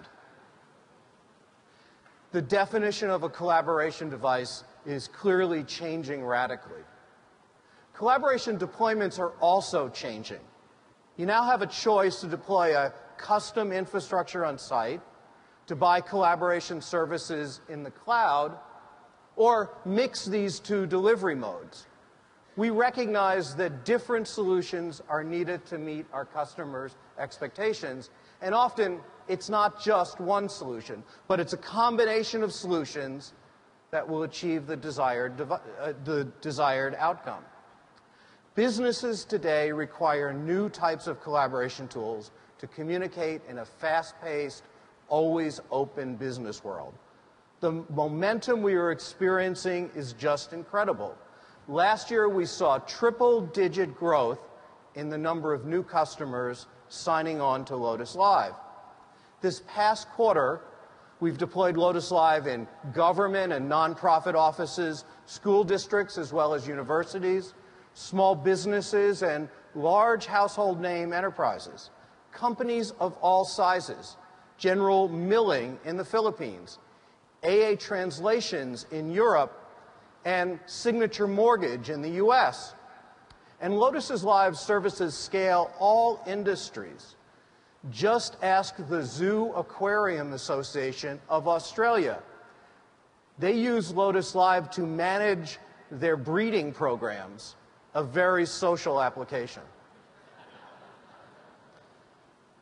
These third-party apps are saving customers time, money, and resources, and that impacts their bottom line.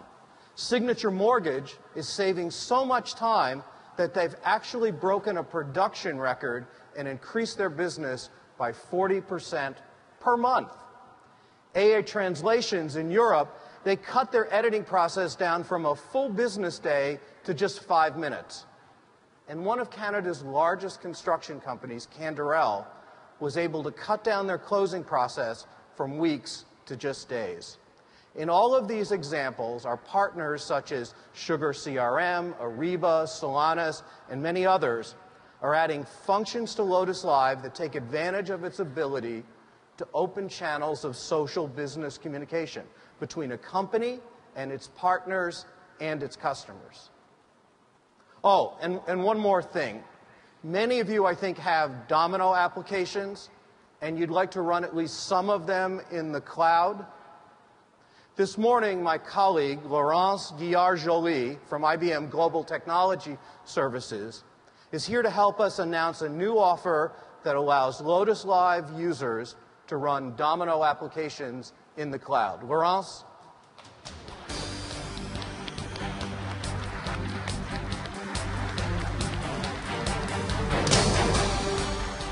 That's right, Kevin. Thanks. I'm very excited to be here today because cloud computing is a reality. As you know, many Lotus solutions are already available on the IBM Cloud, including Domino Enterprise Server.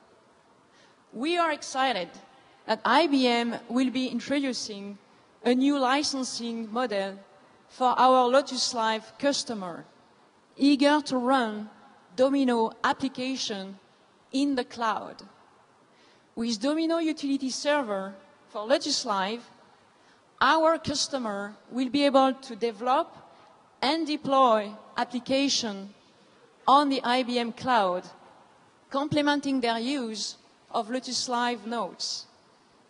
Accessible from Notes clients and browsers, this offering will provide flexible licensing and deployment options in increments as small as an hour.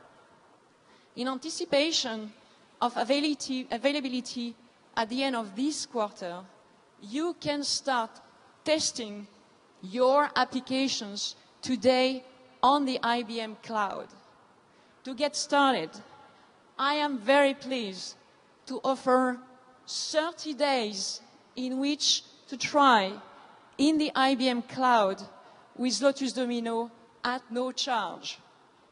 As an attendee, you will receive an email message today, and the first 500 Lotusphere respondents will be able to explore at no charge the power of collaboration on the IBM Cloud. Thank you all so much, and get started on the IBM Cloud. Thanks, Ron.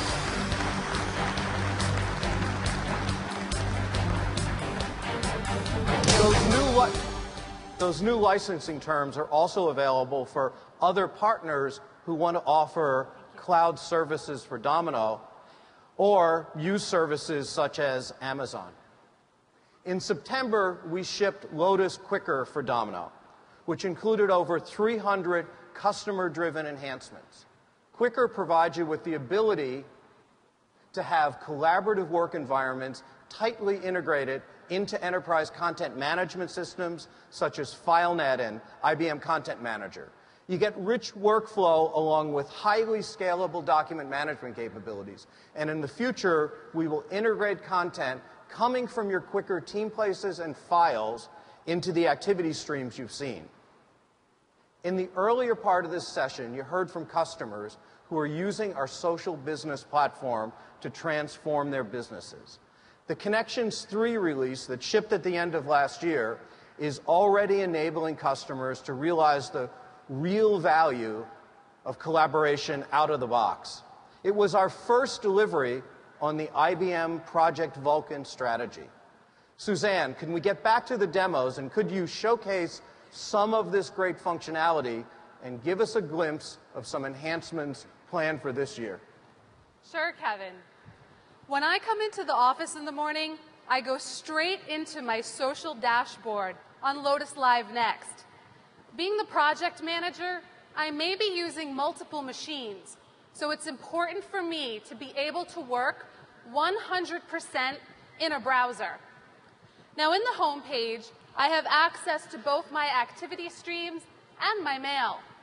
For example, this widget shows me the latest activity streams I have.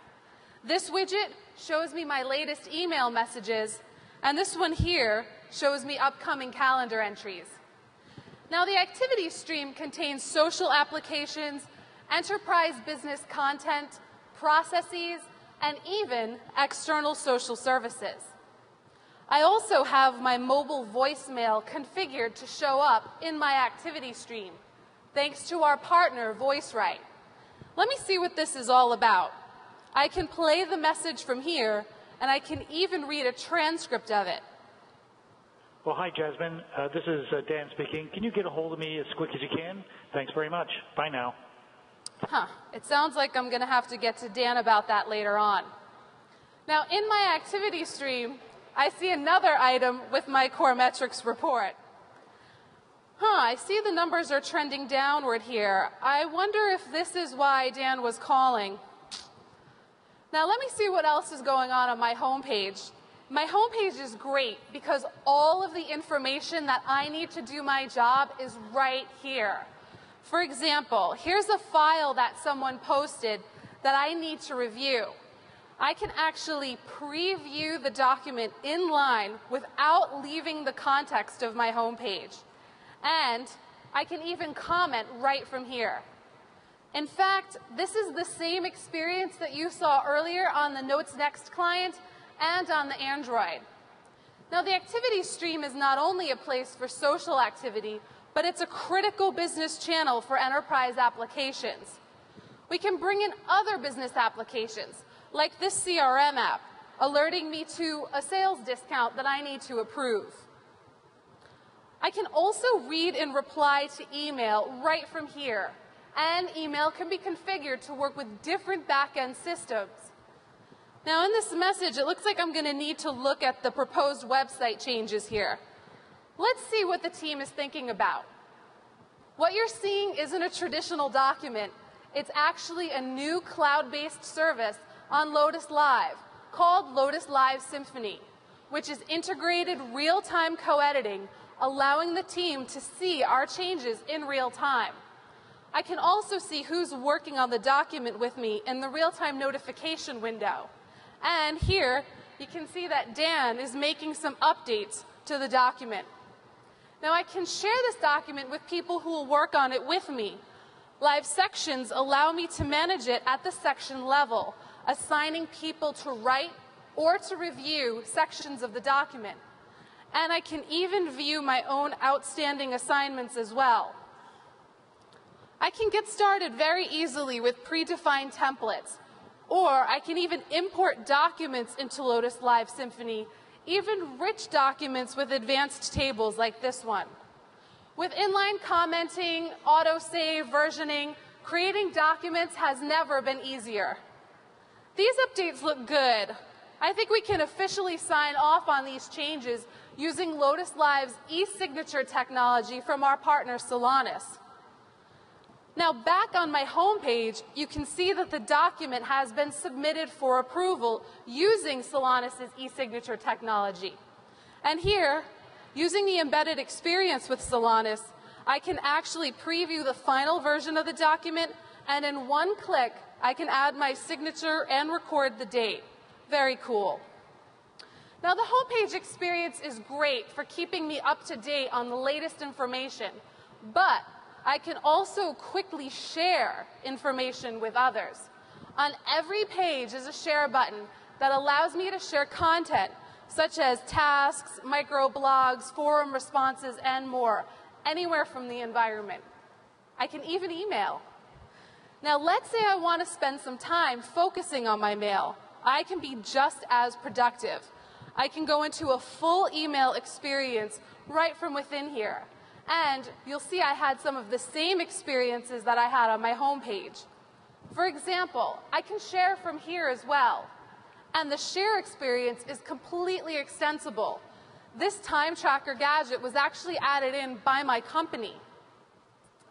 Now, while we're in the inbox, you see I have some of the same embedded experiences that you saw earlier on my home page in the Notes Next client and on the Android.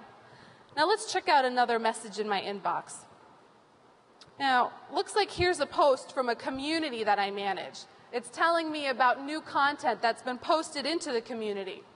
This is another embedded experience that allows me to take action right from within the message. Now, I'm using communities on Lotus Live to interact with my customers and my partners. I'm also using communities internally to interact with my colleagues at Renovations.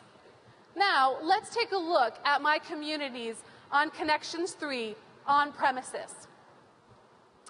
The first thing that you see is the list of my communities. And you'll notice the new help text and demo videos in context to all of the Connections applications. You'll also see now I have recommendations of communities I should join based on our social analytics capabilities. Now let's head into one of my communities. One of the new capabilities that's coming soon in communities is the Rich Media Gallery, which allows the community to share videos and photos socially. And another new feature coming soon is idea blogs, which allow us to share and vote on ideas. As the project manager, idea blogs help me collect ideas from people internally and externally and harvest the best ideas to take action on. Now I'll click on one of these ideas, and I can see the number of votes as well as the number of comments on the idea. Now here's a new comment that's been posted from Dennis. I don't know him very well, so let me pull up his business card, and I can actually head directly into his profile from there. Now on Dennis's profile, I see people that we have in common, and even the attributes that we share. This is using the new social analytics capabilities in Connections 3. Also on this profile, social analytics shows me what we have in common as well. Additionally, social analytics provides me with recommendations for people based on my interests and actions throughout Connections. For example, on the directory page, I have this Do You Know widget, which suggests people to invite to join to my network. And another new feature in Connections 3 is the directory quick type ahead that allows me to search on a person's name and instantly filters the results as I type, allowing me to get to people faster.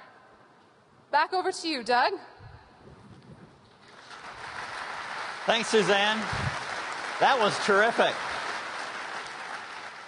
It's important for you to know that Connections 3 is the start of our social business framework, and that you can take advantage of that right now.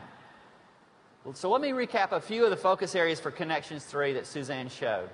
We're the first vendor in market to introduce enterprise social analytics. This helps users find the people, content, and information that they're searching for. It's truly changing the way that people work. We've provided a variety of enhancements to the communities application, such as support for subcommunities. We've also delivered a new standalone forum application and expanded our mobile support. As organizations start to enjoy the value associated with these social tools, it's important for us to continue our focus on what we call social everywhere. The openness of the Connections architecture will allow you to integrate applications into Connections and provides a unique opportunity to exploit these functions within third-party, custom business applications that people use every day. In the fall, we announced our social integration with Cognos 10 and Lotus Connection. This integration enables business users to experience social capabilities, enables them to collaborate more easily and effectively based on the information in their dashboards. Moving forward, you can expect to see us doing even more with Cognos. Another effort we're working on, available this week on jazz.net, is our tech preview of the integration between Lotus Connections and the Rational Team Concert. Now developers who use Rational Team Concert dashboards can browse, search, share information, as well as link their development projects into Connections communities, providing access to experts and project stakeholders across the organization. The result is enhanced productivity, faster software delivery through expertise discovery, collaboration, shared intellectual capital, and social learning. Before Suzanne's demo, we alluded to the enhancements planned for the second quarter in Connections. This is when you'll be able to enjoy some of those new features that Suzanne demonstrated. We've shown you Notes Next, how Notes Next is evolving and how it participates in our vision for exceptional work experience. The next piece in this effort is to talk about Connections Next. In Connections Next, we plan to enhance your ability to serve both team and social collaboration use cases. We will continue the integration efforts that enable you to bring together the pieces of our portfolio to create an even more compelling user experience. Integration with mail, instant messaging, and the activity stream in an aggregated view. And when we're talking about integrating mail, we know it's important to support the Domino, but as well as the ability to connect to other backends such as Microsoft Exchange. Focusing on open standards is of continued importance across the portfolio, so expect more in this space. And this is again where our partners and developers play a key role. Supporting standards allows them to provide extension points as well as unique integrations. And our plan is to begin showcasing the beta releases of Connections Next in the late summer time frame. We'll plan to have it generally available in the second half of this year. Another exciting piece of work that Suzanne showed is our continued efforts around Project Concord. Our social web-based editors for spreadsheets, presentations, and documents will become Lotus Live Symphony. And together with Symphony 3, we'll complete our collaborative productivity application story. Symphony 3 has been available since October, and Lotus Live Symphony will be available for trials on the web this week. Our plan is to have it generally available on Lotus Live in the second half of this year.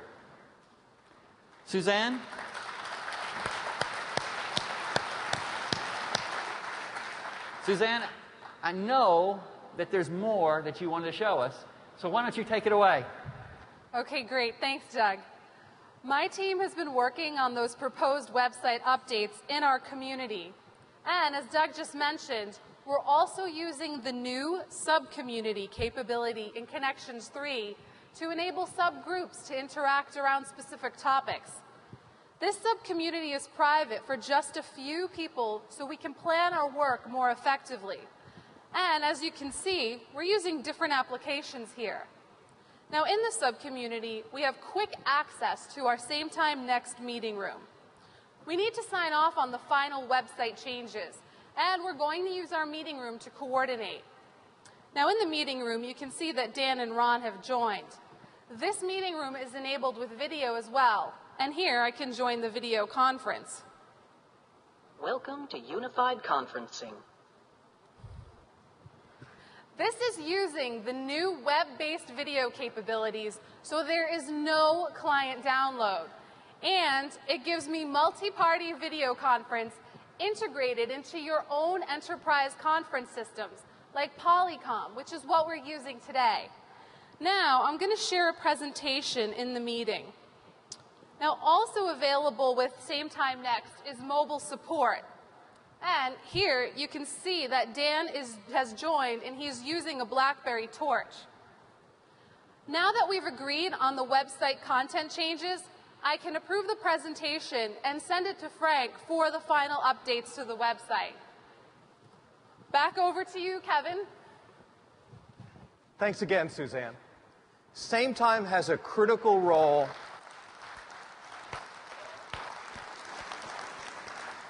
Same Time has a critical role to play in our social business framework. In the first half of this year, we plan on delivering Same Time Next and plan to bring audio and video to web-based online meetings.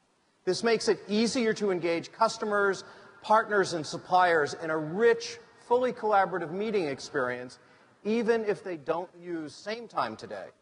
We're also making improvements that will allow our audio and video solutions to more easily traverse firewalls and netted environments and to provide bandwidth management tools to limit the impact on your network. These improvements will make it easier to integrate audio and video into your existing environments. But more importantly, they'll help you provide an optimal experience to targeted users, automatically adjusting bandwidth allocations so that that board meeting or those critical sales calls are not interrupted due to other lower priority communications. It's key to understand that our AV functionality will not require a desktop client, even when it's connecting to video from partners like Polycom and Radvision. Instead, it's a simple browser plugin. Polycom is a leader in the video conferencing space. What makes IBM and the Polycom relationship so powerful for our customers is that we share a common vision. It's about choice. It's about creating market-leading unified communication solutions based on open integration, interoperability, and industry standards. It's about taking powerful capabilities like high-definition telepresence that make your people more productive and impact the bottom line, and making them easily accessible wherever your teams work. Naturally, we'll continue to expand our network of partners in this space, as this combination is something our competitors just cannot do. It lets you take the real-time exceptional work experience way beyond simple text chat. And in the meeting areas, we plan to add features to improve the security of meetings, allowing moderators to lock meetings and remove users as needed. We also plan to expand mobile for Same Time, which aligns with our overall broad mobile strategy. Therefore, you'll see us supporting the platforms you heard about earlier with a native chat client that will also support an initial phase of integration with Same Time unified telephony. As well, we'll be providing a meeting solution for BlackBerry clients. For Same Time unified telephony, we continue to see the expansion of our customers using this all around the world. We plan on introducing a new communications option for Same Time, And with this option, you can use your SameTime Connect client to make or receive phone calls from your existing phone system or make or receive calls to and from your audio-video conferencing system. All you need is a certified SIP trunk. This will expand the integration possibilities of SameTime while continuing to provide a top user experience for a subset of telephony capabilities. We've shown you a lot, but we're not done yet. Let's have Brian come back and show more of the work the team has been doing. Brian, take it away.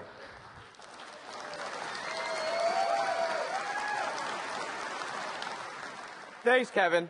Now that the team is finished with the updates, I want to get our new marketing plan up and running fast. Now, as you recall, we're working to improve our online sales, so every minute counts. To make sure I'm working on the right page, the Customer Experience Suite provides some quick tools to preview my site. And since the Customer Experience Suite is based on Portal, I have the ability to simulate a user. Here, I can see what a new customer would see. I get a personalized advertisement here. And what a frequent customer would see. Changes are shown instantly. And I also have the ability to retrieve different versions of the content. To help me with regulatory compliance, I can see what was on the site last year. And since there's a built-in web content management system, I have the ability to see when new content was created and by whom. These features make it easy for me to audit my site at any time. Now, for a marketing campaign, this looks like the right page that we want to update with more social aspects and the new content from Dan and Jasmine. So let's start editing from the current version. In my tasks view, I get real-time updates from the activity stream. I even get external social network updates. Judging by his tweet, Dan is about to board a plane again here. And here's a notification letting me know about the newly approved presentation that Dan and Jasmine had just finished. Now, if I click on this update, it takes me directly to the newly updated presentation. To see the changes, I can even preview the presentation in line. Looks like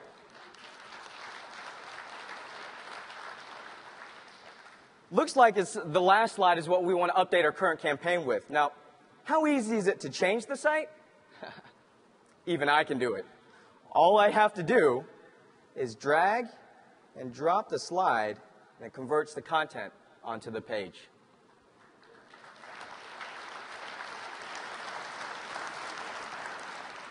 Inline editing and one-click access to content created by my team makes it easy even for me in marketing to update the site. In fact, easy editing goes beyond content created by my team. I can even access communities created by my customers. I can search for appropriate communities using the same filtering that Jasmine showed earlier. And again, drag it and drop it onto the page. Externally facing communities managed by connections allows me to engage my customer. Oh, and the content doesn't have to be managed internally either. I can even bring in external social networks such as Facebook. And as the world begins to catch up with IBM technology, I will be able to simply highlight my friends from Facebook and drag them and drop them onto the page.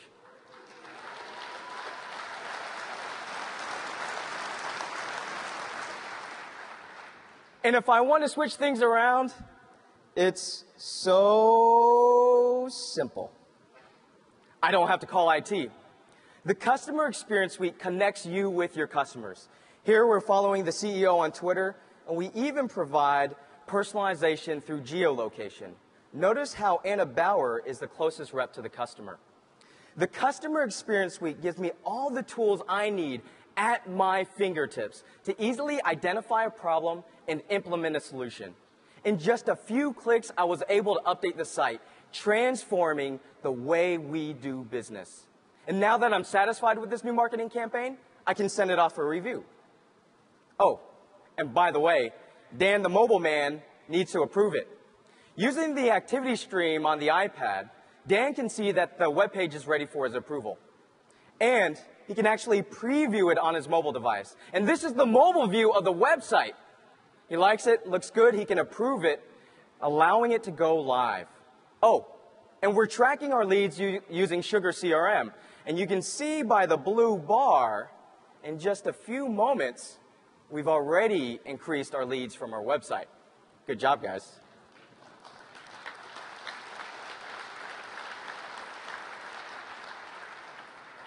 And because Sugar CRM is now integrated with Lotus Live, I can share these charts, and then I can schedule a meeting to celebrate the results.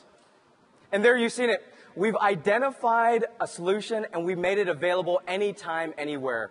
We collaborated over it while working through a business process, which allowed us to listen to our customers and quickly respond. That is the power of social business. It's all yours, Doug. Wow. That is awesome. Thanks, Brian. You can see that the rest of the team did a great job of showing our customers how they can start right away to transform their businesses, both internally and externally, to realize the benefits of social business. Showed you a lot of our portal technology, but to complete the picture, I want to give you a sense of what's next. We plan to continue our integration efforts, and as you can see, this is a consistent theme across our products, because it's how you tell us you want to work. The ability to leverage aspects of our technology when you need them in context with the activity that you're working on is of core focus. We want to help you increase value as quickly as possible, and adding social attributes to your customer-facing site is how you want to do that. And you can expect to see beta releases of the Customer Experience Suite coming later this year. Oh, and when we talk about integration, we're really speaking inclusively. I mean, what would it be if social everywhere, and if we, how would we be? We wouldn't be very social if we didn't think about, for our customers that have selected a legacy email system. I mean, just because you made a decision to use Exchange, it doesn't mean we want you to be left outside in the cold in this era of social business. And in fact, IBM's view of social business is not antisocial, even for Exchange shops. Enabling a fully integrated social mail experience is core to our vision. And going forward, we plan to integrate IBM social technology even into non-IBM stacks and file sharing systems like Microsoft, Outlook, Exchange, and SharePoint. We know the value of adding social in this type of integration for our customers. Bayer Material Sciences is already realizing this value by integrating IBM social technology with their offerings. In closing, I want to leave you with a key takeaway. No matter what products you're using today, you're on the path to social business. And most importantly, you can start now. There's no waiting. And in fact, you'd better start now. The competition in the market is moving. In terms of technology, there's no reason not to get social and do business immediately. I look forward to working closely with many of you on this journey. And with that, I'll turn it back over to Alistair.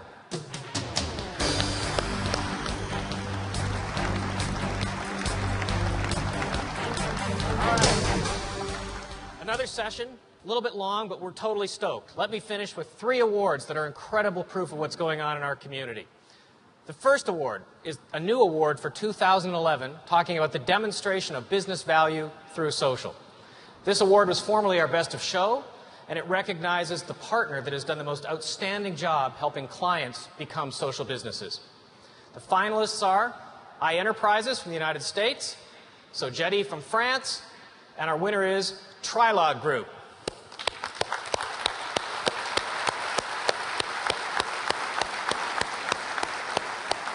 Trilog's built an amazing tool called Project Exec 5 that integrates right into the social business platform and connections. So, next one, Cutting Edge Collaboration Innovation, also known as the Chief Technology Award.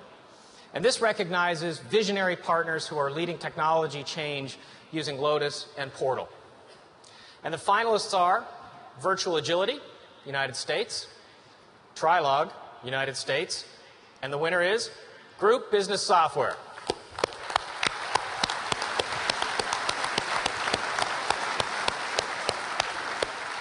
Group's Evolution Transformer solves technically difficult problems for companies with large numbers of Lotus Notes applications that they want to modernize and bring to social business. And our last award. This award is for maximizing value with an open source solution, and it recognizes a person or a business partner that provides the best template, solution, or sample made available through the OpenNTF, leveraging technology innovations that have been introduced into IBM Lotus Notes or IBM Domino. The finalists are Declan Lynch,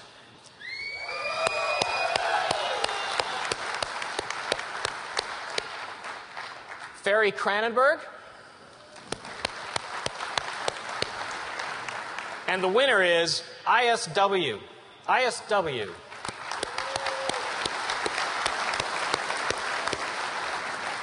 ISW develops Wildfire is an Eclipse plugin for Lotus Notes 8.5 for the sidebar to update social status and receive feeds from other networks. Way to go.